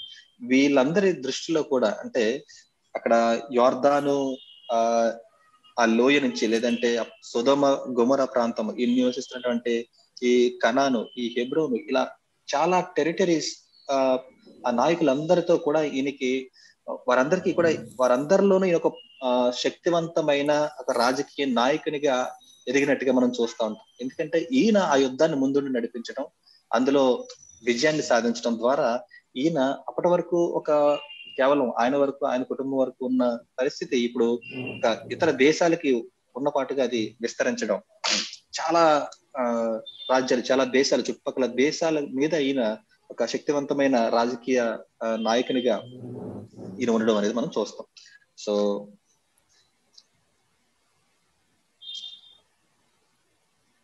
అంటే అబ్రహాం గారికి ఉన్న ఛాలెంజ్ ఎప్పుడు మనం చూస్తుంది అనుకున్నటువంటి బాధ్యతలు, ఒక పరిశుద్ధమైన సామ్రాజ్యాన్ని స్థాపించడం, అలాగే యూనివర్సల్ ఆస్పెక్ట్ చూస్తే ప్రపంచంలో ఉన్నటువంటి శాంతిని స్థాపించడం.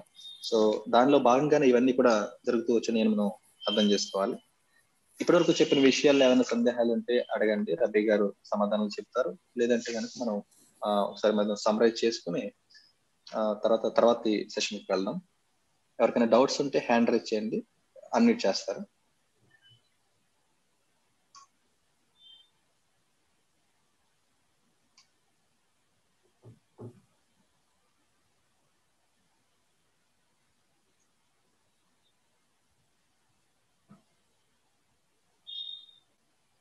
ఎవరికైనా డౌట్స్ ఉంటే హ్యాండ్ రైజ్ చేయండి.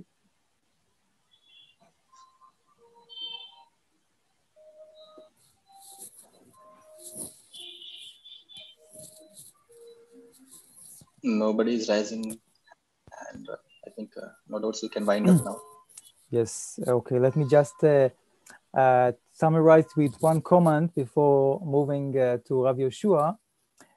Well, we talked about a war in the, in the lowest place, the lowest physical place in the world, the Dead Sea, Yam HaMelach, and this war ended by Abraham going back after the military victory, and he goes back.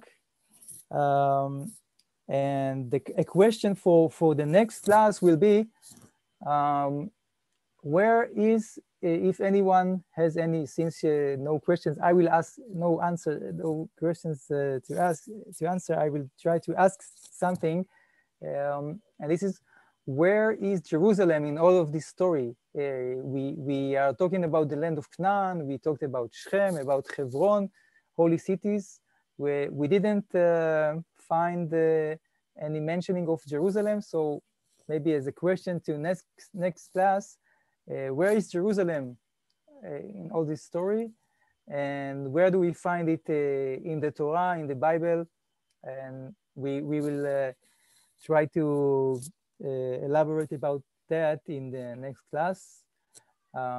Toda Rabba, everyone. Toda Rabba, Yonatan Garu. And please summarize, and then we can continue with Rabbi Yoshua. Okay rabi, అయితే ఇప్పటివరకు మనం నేర్చుకున్న అంశాల్లో చూస్తే మృత సముద్రం గురించి మనం మాట్లాడుకున్నాం.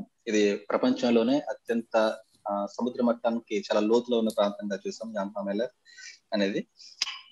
ఇక అబ్రహాము గారు సైనిక చర్య ద్వారా ఏ విధంగా ఆ సామ్రాజ్యాల మీద ఆధిపత్యం సాధించారు, ఒక రాజకీయ శక్తిగా ఎదిగారనేది మనం నేర్చుకున్నాం సింపుల్ గా చూస్తే. అయితే ఈ జరిగిన స్టోరీ అంతట్లో మనం చాలా ప్రాంతాలను చూసాం. అంటే ఎవరు ఏవి ప్రశ్నించలేదు కాబట్టి రబీ గారు ఒక ప్రశ్న అడుగుతున్నారు. షేకెము, కనాను, హెబ్రోను, ఇలా ఎన్నో ప్రాంతాలని అక్కడ మనం ప్రస్తావించబడినాయి. కానీ ఇక్కడ ఈ స్టోరీ అంతట్లో యెరూషలేము అనేది ఎక్కడ ఉంది, ఎవరికైనా తెలిస్తే చెప్పొచ్చు. అది రబీ గారి నుంచి వచ్చిన ప్రశ్న. అసలు యెరూషలేమును ఎక్కడ కనుగొనగలం ఈ ప్రాంతాలన్నింటిలో అనేది రబీ గారి ప్రశ్న. Rabi, mister Samuel garu raised hand. I think he has a doubt. Okay. Shalom, bro. Yes. Shalom, shalom. నా ప్రశ్న ఏంటంటే, ఇప్పుడు హిందూ దేశము అని వ్రాయబడ్డది బైబిల్లో. మనకు హిందూ దేశం అంటే ఇప్పుడున్న భారతదేశం అని మనకు అర్థమవుతుంది. అలాగే ఇప్పుడు ఇక్కడ రాయబడినటువంటి ఈ ప్రదేశాలన్నీ ఇప్పుడున్న ప్రస్తుత కంట్రీస్ ఏవేవో రబీ గారు వివరించగలరా? ఆ ప్రదేశాలు, ఇప్పుడున్న కంట్రీస్, ఇప్పుడున్న ప్రదేశాలు, ఆనాటి ప్రదేశాలు, బైబిల్లో రాయబడినటువంటి ప్రదేశాలు, ఇప్పుడున్నటువంటి ఆ ప్రాంతాలు, ఆ దేశాలు, కరెంటుగా ఉన్నటువంటి ప్రదేశాలు ఒక్కసారి మ్యాప్లో చూపించగలిగితే మాకు అర్థమైంది ఆ ప్రాంతాల.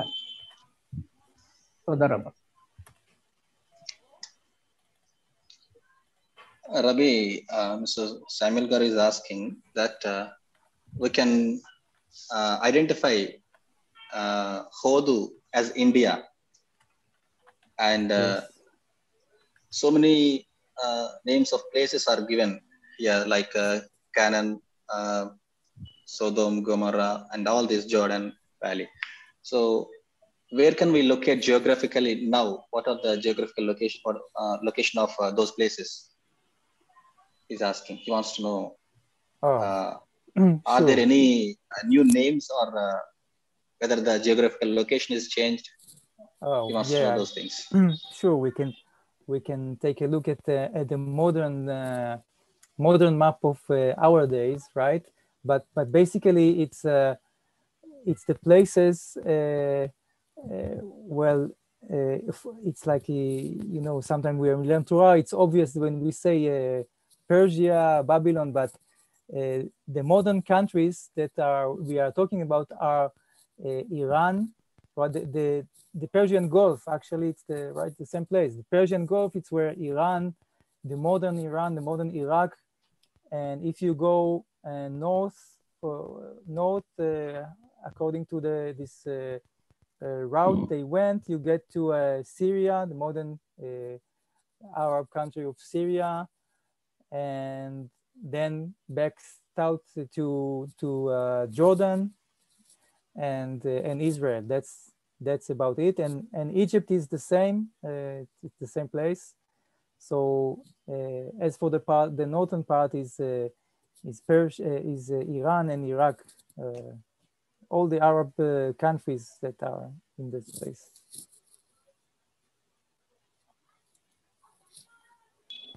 ఓకే, ఇక్కడ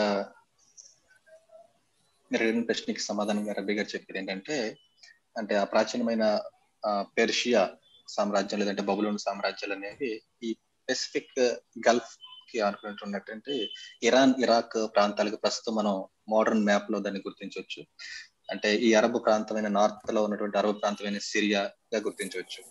అలాగే యోర్దాను ప్రాంతం, అంటే సౌత్ లో ఉన్న యోర్దాను, అలాగే ఇస్రాయెల్, అవి అలాగే ఉన్నాయి. అలాగే ఈ ఐగుప్తులో మాత్రం ఏం మారలేదు, ఐగుప్తు ప్రాంతం అలానే ఉంది అని రబీ గారు తెలియజేశారు. So by the way, just one comment about if Samuel Radke already mentioned India. So you know, one of the cities that was mentioned here is Ashtarot Karnaim. Right? There's 4 kings they fought against in Ashtarot Karnaim. Karnaim, it means horns, like the horns of the cow. And the commentators explained that it's like it was an idol worship of cows. So it just reminds me of India. You know, if the cow was holy in India, maybe there was some interaction and impact that got to this region.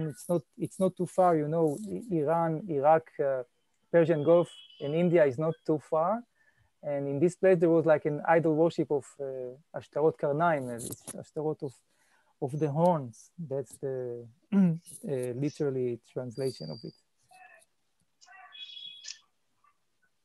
ఇంకొక మాటను రబ్బీ గారు explain చేశారు. అంటే ఇందాక మనకు ప్రస్తావించుకున్న సామ్రాజ్యాల్లో ఒక రాజు పేరు అస్తరత్ కర్నాయిం అనే ఒక సామ్రాజ్యం గురించి కూడా మనకు వచ్చింది, ఒక రాజ్యం గురించి. అందులో కర్నాయిం అంటే హార్న్స్ ఆఫ్ కౌ, అంటే ఎద్దు కొమ్ములు అనే అర్థం వస్తుంది. దీనికి వ్యాఖ్యానకర్తలు అంటే రబ్బీ ఇస్తున్న వివరణ ప్రకారం ఏంటంటే, వీరు ఎద్దుని లేదంటే ఆవుని పూజించేవారై ఉండవచ్చు, విగ్రహాలకు సంబంధించిన ప్రదేశం అని దాన్ని బట్టి మనకు అర్థమవుతుంది. అంటే ప్రత్యేకించి భారతదేశంలో కూడా గోమాత అని చెప్పి ఈ ఆరాధించే విధానం ఇక్కడ ఉంది. కాబట్టి ఆ ప్రాంతాలు అంటే ఇరాన్, ఇరాక్, పెర్షియన్ గల్ఫ్, ఇవన్నీ ప్రస్తుతం ఉన్న ప్రాంతాలు, లేదంటే అంతకు ముందు ఉన్న పేర్లైనా కానివ్వండి, వాటికి ఆ ప్రాంతాలు భారతదేశానికి ఆ బోర్డర్స్ లోనే ఉన్నాయి, మనకి ఎంతో దూరం కాదు.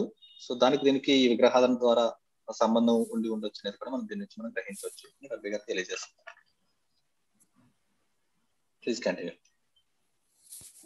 Okay, I think I can thank again everyone and move back to Rav Yoshua for other announcements. Rav Yoshua, please. Okay, ఈ క్లాస్ ను మనం ఇక్కడతో ముగించుకుందాం. ప్రస్తుతం రబీ యెహోషువ గారు కొన్ని విషయాలు మన ముందుకు తీసుకురావడానికి సిద్ధంగా ఉన్నారు. సమయాన్ని రబీ యెహోషువ గారికి అందిద్దాం. ఇప్పుడు ఈ వరకు విన్న అందరికీ కూడా చాలా ధన్యవాదాలు. రబీ యెహోషువ, ప్లీజ్ కంటిన్యూ. తోదా రబ్బా రబీ ఆరోన్, తోదా రబ్బా యోనతాన్ గారు. కొన్ని ఈ అనౌన్స్మెంట్స్ ఏంటంటే, రేపు సాయంత్రం 7:30 గంటలకు మనకి రబీ హైమ్ రీచ్మన్ గారి క్లాసు ఉంటుంది, పేసహ్కి సంబంధించిన క్లాసు. కాబట్టి ఈ పండుగ గురించి మనం ఎన్నో క్లాసులు పెట్టుకొని ప్రిపరేషన్ చేసుకుంటూ వస్తున్నాం. కాబట్టి రేపు రబీ హైమ్ రీచ్మన్ గారి గైడెన్స్ కూడా ఇవ్వబోతున్నారు. కాబట్టి ఈ పండుగని విషయాలు తెలియజేస్తూ పండుగకి ఎలా చేసుకోవాలనేది, నోహీలు ఎలా జరిగించుకోవాలనే దాని గురించి కూడా కొన్ని సలహాలు ఇవ్వబోతున్నారు. డెఫినెట్గా ఈ పండుగ సందర్భం అంటే నేపథ్యంలోనే ఈరోజు ప్రత్యేకంగా మనకి నమూనా పేసహ్ సెదరు క్రమం అనేది జరిగింది. మీకు ఖచ్చితంగా ఆ సెదర్లో పాల్గొనటం, మీరు కొంతమంది డెఫినెట్గా పాల్గొని ఉన్నారు. దాన్ని కొన్ని ఫోటోలు చూపిస్తున్నాం, అంటే ఫేస్బుక్లో పెట్టిన విషయాలను డెఫినెట్గా మీరు గమనించవచ్చు. ఈరోజు జరిగిన కార్యక్రమం ఈ పేసహ్ సెదరు ఉదాహరణకి ఆంధ్రప్రదేశ్లో, అసలు భారతదేశంలో మొదటిగా, అంటే అసలు ప్రపంచంలోనే, భారతదేశంలోని కాదు కానీ ప్రపంచంలోనే నోహీలు ఒక సెదర్ని నమూనా సెదరుగా, ముందు మోడల్ సెదరుగా చేసుకోవటం అనేది, జరిగించడం అనేది, అది వర్క్షాప్లో పెట్టి చాలా విషయాలు తెలియజేయటం జరిగింది, ఎలా చేయాలి అనేది. అంతేకాకుండా ఇక్కడ 30 మందికి పైగా పాల్గొనడం కూడా జరిగింది. ఆ కార్యక్రమంలో సెదరు మొదటి నుంచి చివరి వరకు అన్ని చేయవలసిన పద్ధతిలో పెద్దలు, రబ్బీలు ఇచ్చిన గైడెన్స్లో అగ్గాదాన్ని చదవటం జరిగింది. పేసహ్కి సంబంధించిన విషయాలన్నీ, చాలా విషయాలు ప్రార్థనలతో సహా, పాటలతో సహా నేర్చుకోవటం కూడా జరిగింది. హల్లేలు అనే కొత్త విషయాన్ని పరిచయం చేయటం జరిగింది. అంటే కీర్తనలు చదవటం అనే విషయం. హల్లేలు పండుగలు వచ్చినప్పుడు హల్లేలు చదవాలి అంటే స్తుతి చెప్పాలి అనేది పెద్దలు నిర్ణయించిన దాన్ని బట్టి అది కూడా జరిగింది. అంతేకాకుండా మొట్టమొదటిసారిగా అంటే మనం అమీద నేర్చుకొని హీబ్రూలో దాన్ని పలకటానికి నేర్చుకొని ఏమి చేయాలి అనేది తెలుసుకున్న తరువాత, అంటే ఈ గైడెన్స్ అంతా వచ్చిన తరువాత 10 మందికి, అంటే 10 మంది పైగా 20 మంది దాకా కూడటం జరిగింది. నాకు తెలిసి 20 మంది మిన్హాని చేయటం జరిగింది. ఒక మిన్యాన్గా ఏర్పడి 10 మంది కలిసి చేయటం అనేది నేను చాలా వరకు చూడలేదు ఇంతవరకు కూడా. నోవాహి మిన్యాన్ ఏర్పడటం అనేది ఈ సందర్భంలో, అంటే ఈ కార్యక్రమంలో మిన్హాని చేయటం అనేది జరిగింది. చాలా సంతోషకరమైన విషయం. అంటే దీని అర్థం ఏంటంటే 10 మంది ఎక్కడైతే కూడుకుంటారో దేవుని సన్నిధి అక్కడ ఉంటుంది అనేది డెఫినెట్గా దాన్ని దృష్టిలో పెట్టుకొని మనం ఆ ప్రార్థనలో ఆ హీబ్రూలో అది చూస్తూ చదవటం అనేది జరిగింది. కాబట్టి హల్లీలు చదవటం జరిగింది, మిన్హా చేయటం జరిగింది. తర్వాత పండగలప్పుడు అమీద ఎలా చేస్తారు, నిలబడి చేసే ప్రార్థన ఎలా చేస్తారు అది కూడా నేర్చుకున్నాం. సెదర్ని ఎలా జరిగిస్తారు దాన్ని కూడా నేర్చుకున్నాం. అంటే ఆ సెదర్ ప్లేటు ఉదాహరణకి ఇక్కడ మీరు చూస్తూ ఉన్నారు, ఎలా నాయకుడు ఎలా చేయాలి, ప్రశ్నలకు కూడా జవాబులు చెప్పడం జరిగింది. ఇది చూస్తే మీకు డెఫినెట్గా అర్థమవుద్ది ఎంతమంది సెదర్ ప్లేట్లని చుట్టూ కూర్చొని వాటన్నింటిని చూస్తూ ఏ విధమైన దేని తర్వాత ఏమిటి అనేది ప్రతి ఒక్కటి నేర్చుకుంటూ ప్రశ్నలు అడుగుతూ నేర్చుకోవటం జరిగింది. ఇంకొక విషయం, ఈ రోజు జరిగిన అద్భుతమైన విషయం ఏంటంటే షుల్ఖాన్ ఆరూఖ్ని రిలీజ్ చేసాం. Rabi Aaron ఇమత షొమయ אנחנו הדפסנו את שולחן ערוך.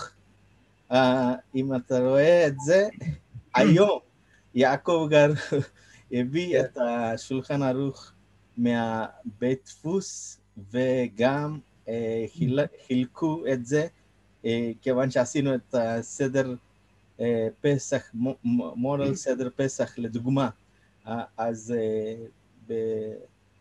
באירוע הזה, אז הביאו את זה, זה מאוד מרגש. יש לנו גם שולחן ערוך, זאת אומרת יש לנו סידור. כן, יש סידור עם סידור, כן? נכון. כן.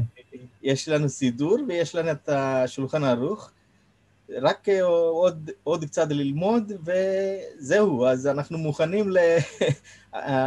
מוכנים לבית דין. ממזמן מוכנים, בטח. כן, כן, אבל לפחות אנחנו רוצים שזה יהיה לפי הספר, שיהיה תקופה מסוימת, ולא אנשים, כל מיני אנשים שאינטרסנטים שנכנסים ויוצאים ועושים כל מיני בלגנים. אנחנו רוצים פשוט לסנן אותם, כאילו, זו תקופה של איזה חצי שנה או משהו כזה, אנחנו נדע בדיוק מה הם עושים ואיך הולכים איתנו או לא. אז אני חושב שבינתיים עשינו 242 הצהרות עצמיות, יש לנו את הרשימה וכל זה. אני לא יודע עד כמה חלק מהם עזבו אותנו או שהלכו לכל מיני, או שבאו מלכתחילה להיכנס, לבדוק מה זה, ואחר כך עשו בלגן והלכו. אבל נשארו בטוח 200 איש לפחות אצלנו. אני חושב שעד הפסח יכול להיות שאנחנו עוד נעשה, אנחנו נגיע ל-250 איש.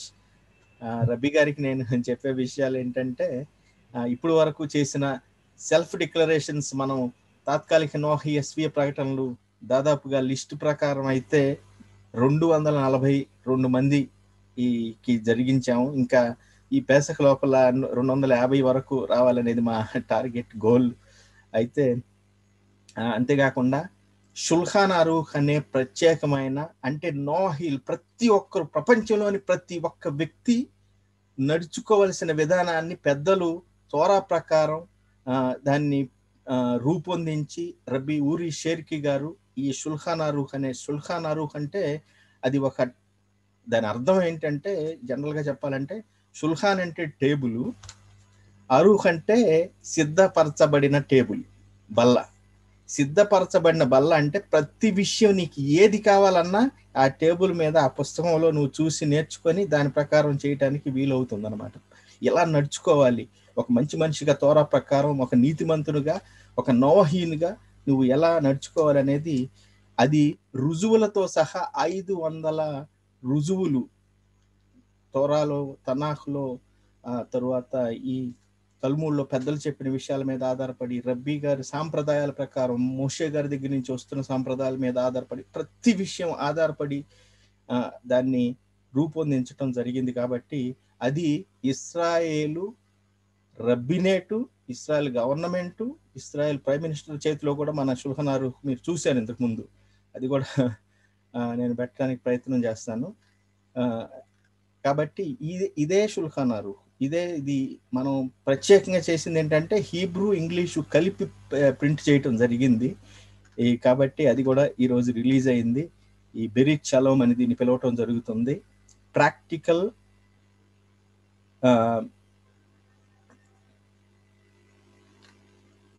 Applications for Noahites అలకాలి మాసెలే బెరే నోహ్.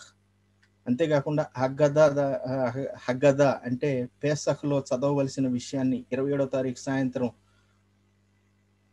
అరబీ ముగిసిన తరువాత చదవవలసిన విషయాన్ని ఈ పుస్తకంలో లేకపోతే ఈ పేజెస్లో 12 పేజెస్లో పెట్టడం జరిగింది. తెలుగులో ట్రాన్స్లేట్ చేసి ఏమేమి చేయాలనేది కూడా వివరించడం అక్కడ జరిగింది, మీకు పంపించడం కూడా చేసాము. కాబట్టి అనేక విషయాలు ఈరోజు జరిగాయి. చాలా సంతోషకరమైన విషయం. అంతేకాకుండా ఈ మధ్యకాలంలో అంటే పేసఖ్ లోపల ఒకవేళ అవసరమైతే కొన్ని క్లాసులు పెట్టడం జరుగుద్ది. ఈ షుల్హన్ అరూఖ్ విషయం మనకి ప్రార్థనలు సిద్ధూరు నేర్చుకుంటూ పేసఖ్ అయిపోయిన తర్వాత ఒక ఆర్డర్లోకి వచ్చామంటే, అంటే ప్రార్థనలు ఎలా చేయాలనేది తెలుసుకొని సమాజాల వారు లేకపోతే మినియాన్లు లేకపోతే ఇండివిజువల్స్గా ఉన్నవారు, ఫ్యామిలీస్గా ఉన్నవారు చేసుకుంటూ వెళుతూ ఉంటే నెక్స్ట్ స్టెప్ ఏమిటి అంటే షుల్హన్ అరూఖ్ నేర్చుకుంటాం. అంటే ఇది ఎక్కడి నుంచి తెచ్చారు అన్నదానికి జవాబులు అనమాట. షుల్హన్ అరూఖ్లో ఎక్కడి నుంచి తెచ్చారు అంటే ఇదిగో సోర్స్ ఇది. నేను లెక్కేసిన 500 సోర్సులో ఒక్కొక్క సోర్సులో మళ్ళీ 4-5 సోర్సులు ఉన్నాయి. ఇదిగో ఈ వచనాన్ని బట్టి, ఈ తల్మూడ్ని బట్టి, ఈ పెద్దలు చెప్పిన దాన్ని బట్టి, ఇదిగో ఈ వచనం మీద ఆధారపడి వివరించిన దాన్ని బట్టి అని అది చదవటం మన జీవితాంతం చదువుకోవచ్చు. కానీ బేసిక్ ఫండమెంటల్స్ మాత్రం మనం 2-3 నెలల్లో వాటిని తెలుసుకొని ఇందాకే రబ్బీ గారికి చెప్పినప్పుడు తాత్కాలిక నోహస్వీయ ప్రకటన చేసి సిద్ధూని నేర్చుకొని ప్రార్థనలు చేస్తూ హీబ్రూలో మాట్లాడుతూ చేస్తూ షుల్హన్ అరూఖ్ కూడా అంటే నడత కూడా నేర్చుకుని 2-3 నెలల్లో అది జరిగితే అప్పుడు మనం యూదీ కోర్టు ముందు ప్రకటన చేయొచ్చు. అంటే రబ్బీ గారు ఏమంటున్నారంటే ఆల్రెడీ వీళ్ళందరూ రెడీగానే ఉన్నారు, అంతా రెడీగానే ఉన్నారు, సిద్ధమే అంటే ఉన్నారు. కానీ మనకు తెలుసు చాలామంది చాలా ఇంట్రెస్ట్స్ ఉంటాయి, ఒక్కొక్కరికి ఒక్కొక్క ఒపీనియన్, ఒక్కొక్క ఆలోచనలు, రకరకాలైన వారు ఉంటారండి. మనం డెఫినెట్గా చక్కగా జల్లెడి వేసి సరైన స్వచ్ఛమైన మనసుతో ఉండేవాడిని మనం తీసుకొచ్చి మనం ముందు పెడతాం. ఆ తర్వాత మీ ఇష్టం, వారికి మీకు మీరు ఎలా చేయదలుచుకుంటే అలా కంటిన్యూ చేయవచ్చు అని చెప్పటం జరిగింది. కాబట్టి ఈ పండగ సిద్ధపాటు అనేక కార్యక్రమాలు, ఈ విడుదల సందర్భంగా అనేక కార్యక్రమాలు మనం జరిగిస్తున్నాం. దేవుని చిత్తం అయితే ఇంకా అనేక కార్యక్రమాలు జరగబోతున్నాయి. హీబ్రూ కోర్సు ఒకటి స్టార్ట్ చేయబోతున్నాం వచ్చే నెలలో. కాబట్టి 31వ తారీఖు లోపల రిజిస్టర్ చేసుకొని ఈ 15 క్లాసులు ఉంటాయి. చాలా సింపుల్గా బేసిక్ ఫండమెంటల్స్ మనకి స్పోకెన్ హీబ్రూ జరుగుతుంది. అది కూడా ఈ 10 క్లాసుల్లో అంటే ఈ పేసఖ్ లోపలే ముగటం జరగవచ్చు. కొంతమంది హీబ్రూలో మాట్లాడే వాళ్ళు కూడా సిద్ధపడుతున్నారు. అంటే కనీస బేసిక్ ఫండమెంటల్ కాన్వర్సేషన్ చేయటం అనేది జరగబోతుంది. కాబట్టి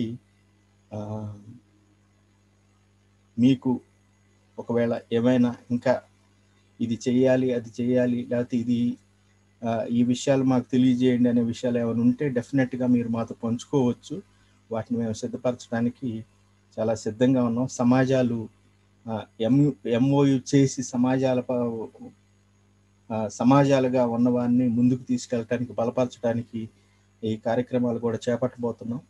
అంటే వారు నేర్చుకుంటున్నారు, క్లాసులు ఉంటున్నాయి, కానీ ఇంకా బాగా ముందుకు తీసుకెళ్ళాలి అనే ఒక ఆలోచన ఈ రోజే నాకు వచ్చింది. ఒక ఆలోచన, అది కూడా త్వరలో దాన్ని కార్యసాధన అనేది చేయటానికి సిద్ధం చేస్తాం త్వరలో.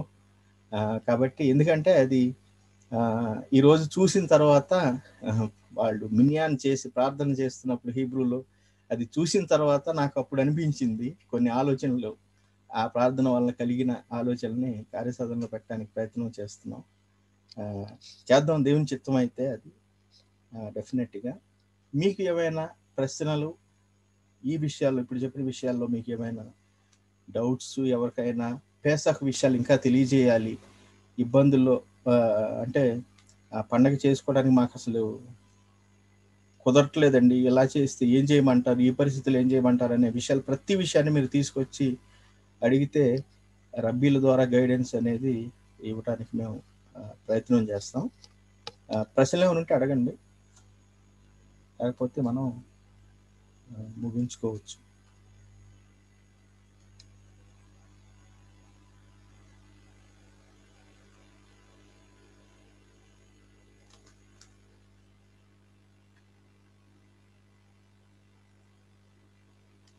ఓకే, ప్రశ్నలు ఏమి లేవు కాబట్టి మనం రేపు సాయంత్రం 7:30 గంటలకు రేపు హైమ్ రీచ్మన్ గారి క్లాస్లో కలుద్దాం.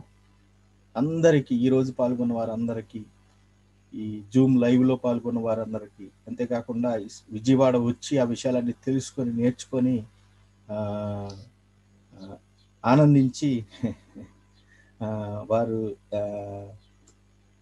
సక్రమంగా ప్రయాణం చేసి ఇంటికి చేరి పేసహు విషయాలను, అంటే పేసహు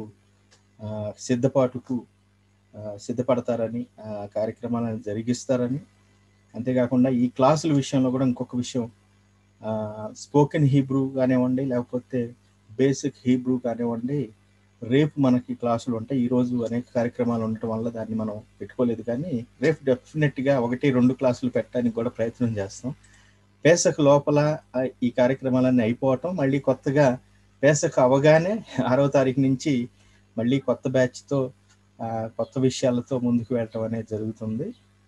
ఈ తొదారబ్బా, మీ అందరికీ చాలా వందనాలు. మళ్ళీ రేపు సాయంత్రం కలుద్దాం. దయలతో తొదారబ్బా రబియారోన్, తొదారబ్బా యోనతాన్ గారు, అందరికీ వందనాలు.